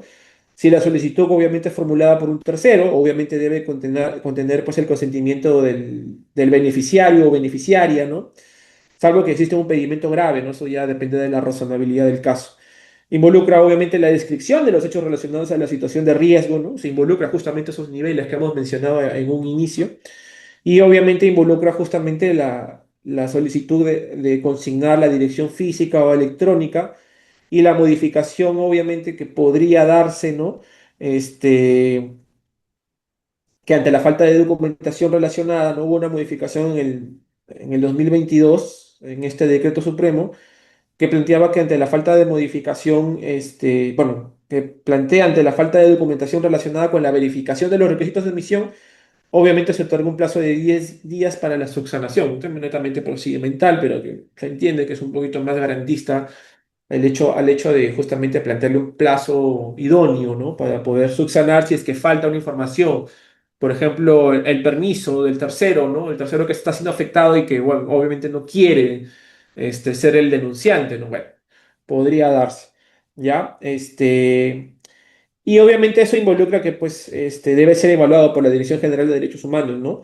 Esta dirección obviamente determina si por la gravedad de la situación corresponde o no darle obviamente un trámite ordinario o un trámite extraordinario, ¿ok?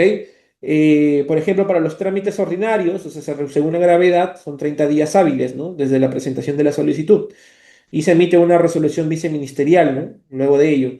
Y obviamente el plazo no excede 15 días hábiles cuando evidentemente hay casos con personas que ya lastimosamente pues afectan, ¿no? Directamente su vida y demás, ¿ya? Son situaciones ya de riesgo de peligro inminente, involucran justamente ya situaciones de mayor envergadura, ¿no? Entonces, involucra la activación, ¿no? De este PAT, involucra la admisión y evaluación misma, y luego de ello, pues según la gravedad, la resolución respectiva. ¿Ya? Bueno, hay mecanismos también, obviamente, bueno, esto ya lo hemos hablado un poco sobre el tema justamente del trámite ordinario y extraordinario. ¿Ok? Bien. Ok, bien. Entonces, a razón de ello, ya hay una situación bastante importante a mencionar, que es justamente el tema de la clasificación, ¿no? Perdón, el tema de la caracterización, ¿no? Para caracterizar un riesgo, involucra básicamente que exista, ¿no? En este caso, un nivel de impacto, ¿no? Que se puede dar ante la situación que enfrenta un defensor ambiental, ¿no?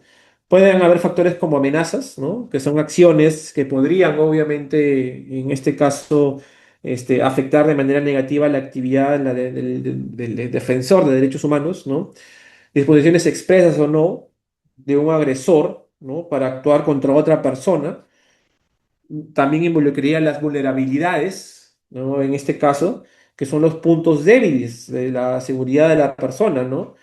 Que si se concretiza, perdón, la amenaza, involucraría obviamente una mayor afectación de sus derechos, ¿no? O sea, por ejemplo, ya hemos mencionado, ¿no? Si se trata de un pueblo originario, una situación en estado, donde hay presencia del Estado, perdón, tendría obviamente una situación de mayor riesgo, ¿no? Y obviamente las capacidades, ¿no? Que involucra justamente los puntos fuertes de seguridad de las personas, ¿no? Que si se concretiza una amenaza, hacen que sufran menos afectaciones, ¿no? Por ejemplo, ya tiene, obviamente hay resguardos policiales en la zona, la comunidad está mejor organizada, tienen también protocolos de ingreso, quién ingresa en la comunidad, según sea el caso, ¿no? Eso va a depender obviamente de cada caso en particular. Entonces, a razón de ello, ¿no? El artículo 21 establece justamente factores para determinar el nivel de riesgo, ¿no? A nivel de probabilidad, ¿no? Evalúa justamente la posibilidad de cierta potencial de un agresor, ¿no? Básicamente puede ser un impacto alto, se requiere obviamente un monitoreo preventivo y el riesgo si no es inminente, ¿no? Un impacto de probabilidad baja involucraría justamente un riesgo que no es inminente, pero puede afectar a nivel severo, ¿no? O básicamente a nivel justamente de probabilidad de impacto alto y probabilidad alta, impacta básicamente en riesgos críticos, ¿no? Que amenazan de manera urgente la protección conforme ya a otras disposiciones. O sea, en sí mismo, ¿no? El artículo 21 plantea básicamente a nivel de probabilidad la evaluación de la posibilidad, ¿no? Potencial de un agente agresor que llegue a ser efectiva justamente esa afectación. A nivel de impacto se evalúa si pues incurriese, ¿no? En una agresión sobre derechos de personas, derechos humanos, cuando justamente incide en el hecho de que pueda continuar con el desarrollo de sus labores de defensa. O sea, hay una obstrucción, ¿no? Y también obviamente involucra que ante esa situación se pueda plantear medidas urgentes, pues, ¿no? Involucra justamente la flexibilidad. Si hay situaciones de urgencia de suma gravedad, involucra la flexibilidad, ¿no? En el marco de la evaluación que se hace ante la solicitud en un marco de un PAT, ¿no? También involucra pues la simplicidad, ¿no? O la no injerencia, por ejemplo, ¿no? De no interferir en las labores justamente de las personas defensoras o la idoneidad y efectividad, ¿no? Que deben responder justamente las características de las personas y según su riesgo, la temporalidad también, ¿no? Ante las situaciones reales e inminentes, ¿no?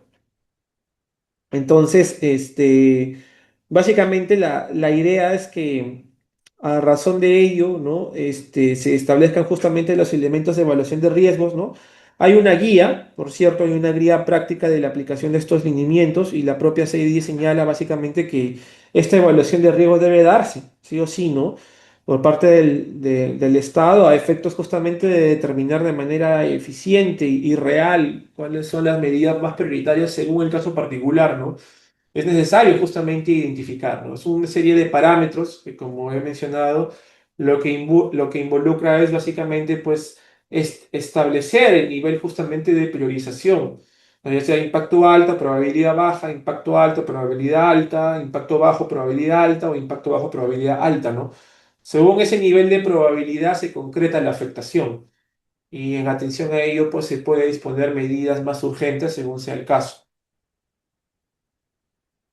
Entonces aquí básicamente están los criterios, ¿no? De flexibilidad, de no reactivación, de simplicidad, ¿no? De no injerencia, idoneidad, temporalidad, intersectorialidad, ¿no? Por ejemplo, ¿no? La tala ilegal, según la CIDH, ¿no? Es identificada como una de las principales causas de riesgo de defensores ambientales, ¿no? Por ejemplo, en zonas más amazónicas, obviamente, ¿no? Madre de Dios, Ucayali y Loreto, donde principalmente pues están las zonas de mayor retiro de madera ilícita, ¿no? Entonces, en atención a ello, involucra que, por ejemplo, entidades del SNGA como el OEFA o la Procuraduría o los Infor, según sea el caso, o el CERFOR, ¿no? De acuerdo a la autoridad de su competencia, ¿no? Y la Procuraduría Especializada en Delitos Ambientales intervenga frente a estos hechos, ¿no?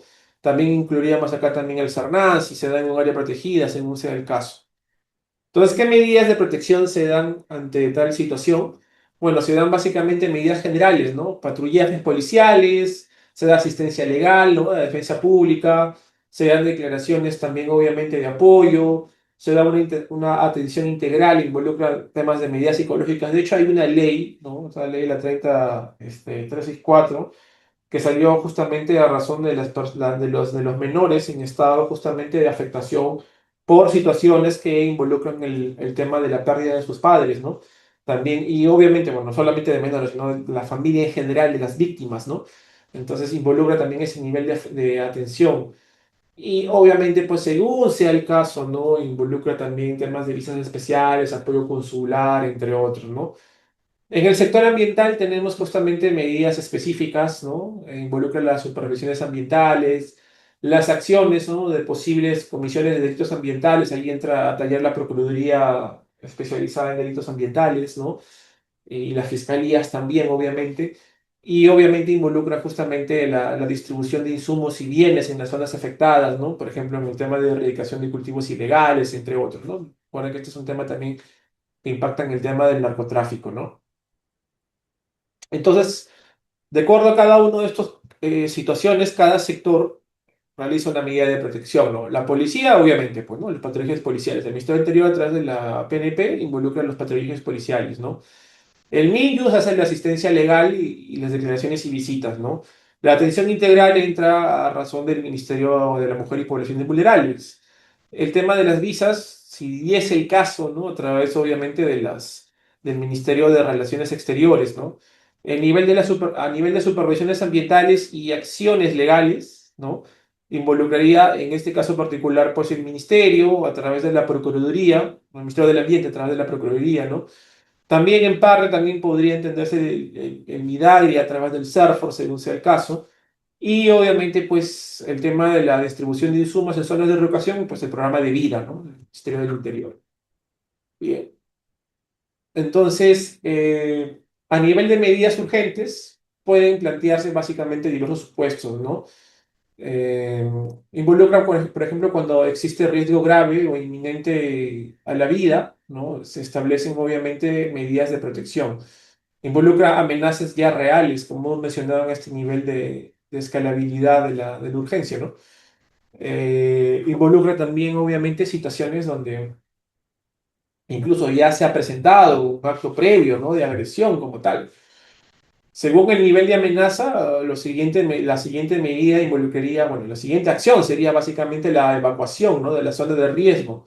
Si está sufriendo amenazas ya a su vida, ¿no? Amenazas de muerte, evidentemente, dada esa vulnerabilidad, lo que corresponde es sacarlo del lugar, ¿no?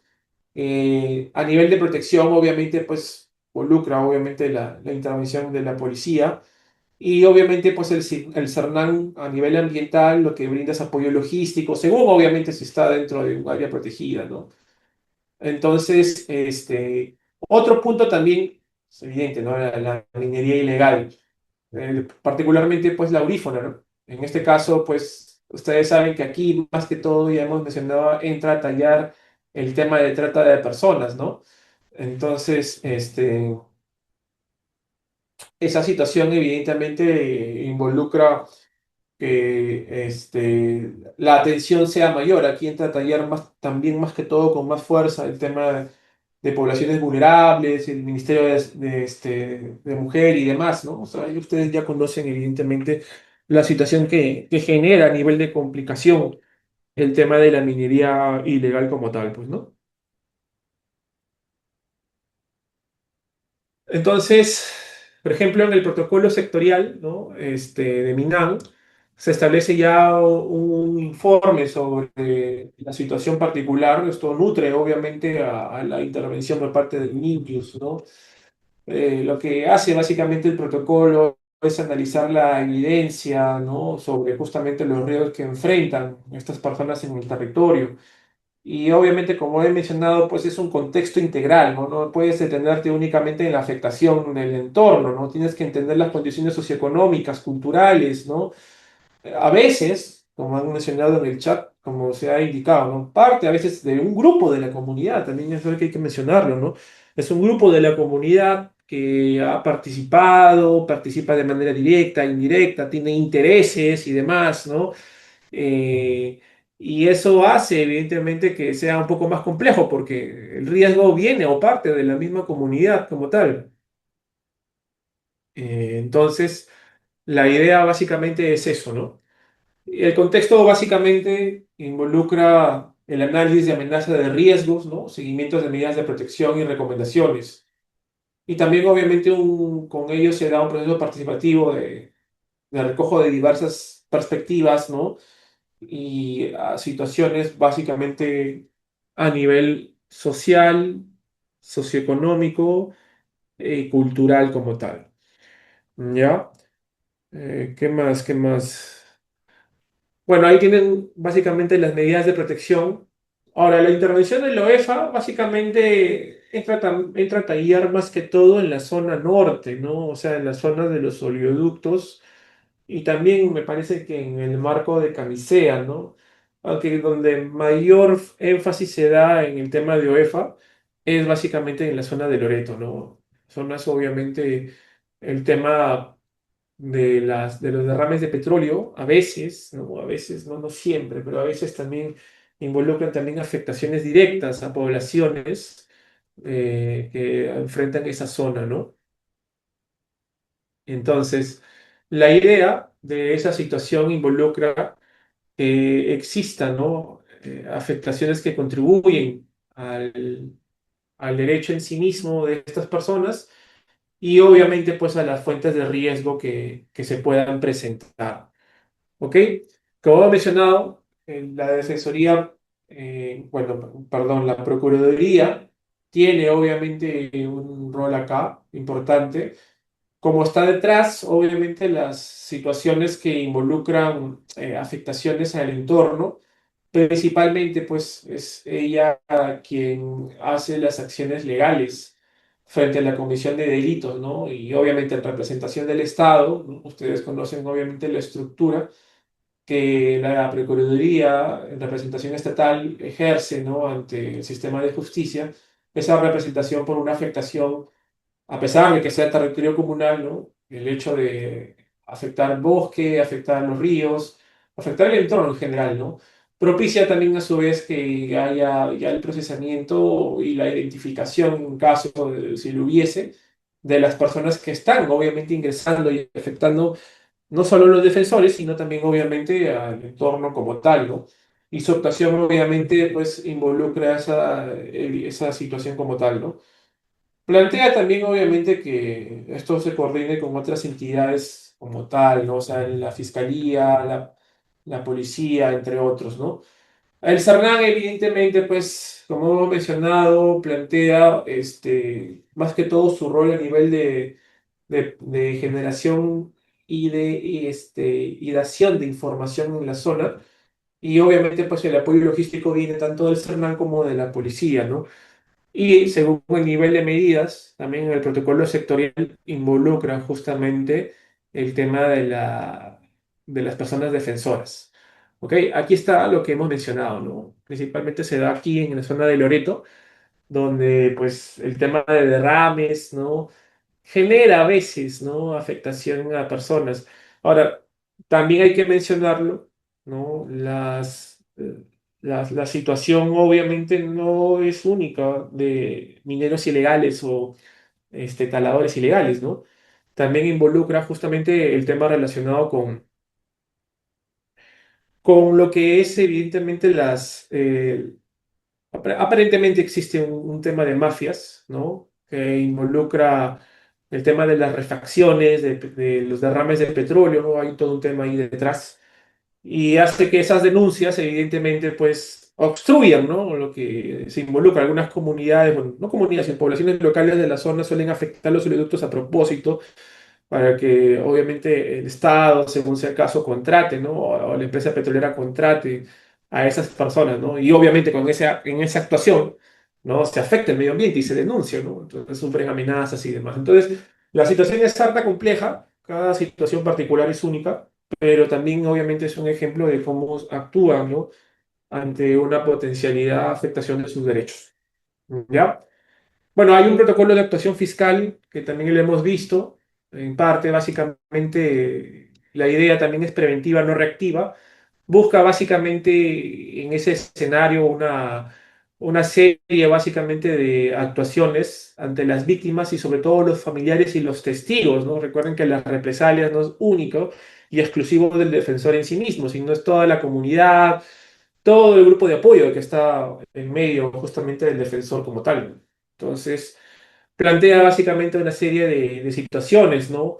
La debida diligencia, por ejemplo, el dubio pro homine, ¿no? O sea, buscar básicamente toda intervención desde un punto de vista de aquello que mejor le favorece a esta persona en el marco del sistema de protección de derechos fundamentales, ¿no?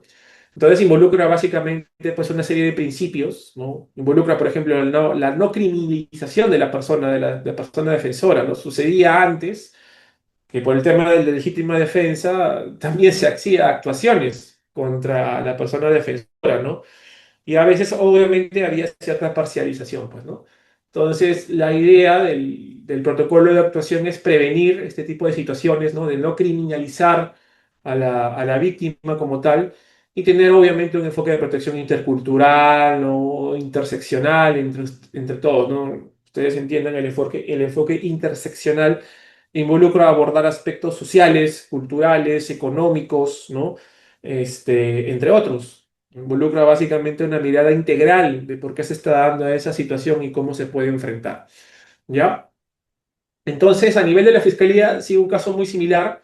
Se conoce el caso, se hacen las actuaciones fiscales de prevención, se hace un marco de investigación preparatoria y, bueno, se realizan las diligencias que lleven, obviamente, al caso particular de lo que corresponde la situación de protección como tal, ¿no? Entonces aquí básicamente ya para ir finalizando las medidas que se ejercen, ¿no? A nivel de la seguridad de los líderes y mecanismos de denuncias, básicamente ha sido lo que hemos mencionado, ¿no? Una persona que está sufriendo una afectación contra su derecho a la defensa del medio ambiente puede acudir a todos estos protocolos. Hay una situación em, de página, ¿no? No sé si lo puedo mostrar, quizás, creo que lo he planteado acá, pero básicamente puedes hacer tu denuncia virtual, ¿no? En otras palabras, ¿no? Involucra básicamente que a partir de ello, ¿no? Tú puedes solicitar patrullaje, puedes solicitar el apoyo de las autoridades, ¿no? Incluso, ¿no? Puedes hacer hincapié de que esta es una obligación no únicamente devenida de lo que es el protocolo, ¿no? Sino también, obviamente, de lo que corresponde la propia obligación del Estado en el marco del derecho internacional, ¿no? Entonces, la idea básicamente de este escenario es tener una gama de herramientas para el defensor ambiental que involucra justamente su actuación ante cualquier situación de amenaza que pudiese ocurrir. Ahora, eso no significa, lastimosamente, ¿no? Que no haya incidencias o lastimosamente se den ya situaciones mortales, ¿no? Pero la idea básicamente es que esto va a depender ya, ¿no? De que tanto la comunidad sepa, por eso es un rol importante del MINJUS dar a conocer estas situaciones, también obviamente de la sociedad civil organizada, ¿no? De las ONGs y demás, dar a conocer todos estos mecanismos, porque principalmente pues no se conocen, ¿no? Muchas veces uno que está en territorio sabe que evidentemente la situación de lo que es la realidad comunal, ¿no?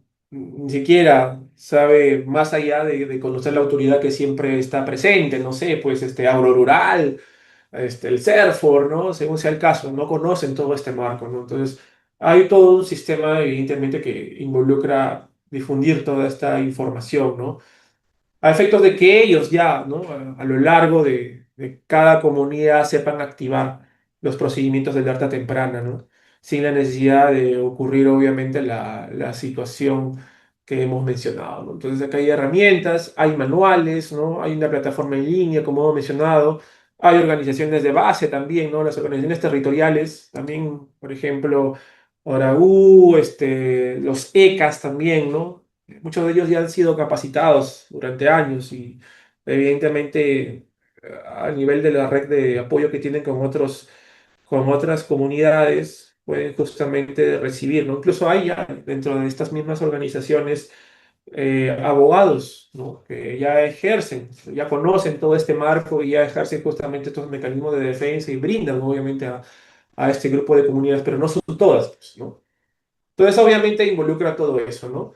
Entonces, básicamente es eso, ¿no? Esa es la idea, ¿no? Entonces, es básicamente las medidas de prevención, lo mismo básicamente lo que hemos hablado a nivel de protección. Todos siguen en sí mismos en la misma ruta, pero la idea básicamente es que todo este marco legal ya es simplemente un marco legal que lo que apunta más que todo es a la gestión de información.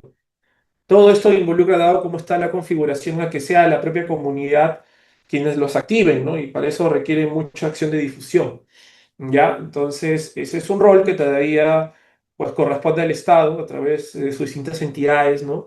A través de UNIDA, a través del MINJUS, ¿no? Activarlos según, obviamente, la información que se le brinde, pero como hemos mencionado, pues lastimosamente tienen todavía una gran brecha. Es el tema que la mayoría de la generación de información se activa lastimosamente con la finalización de un caso que conlleve lastimosamente la pérdida de vidas. Entonces, eso todavía sigue siendo el escenario más crítico.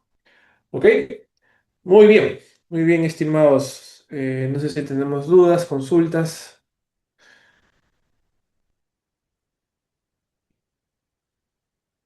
Si no, igual agradezco su tiempo y nada, creo que nos falta un tema más, así que nada, nos vemos en la siguiente sesión. Muchas gracias y hasta luego, buenas noches.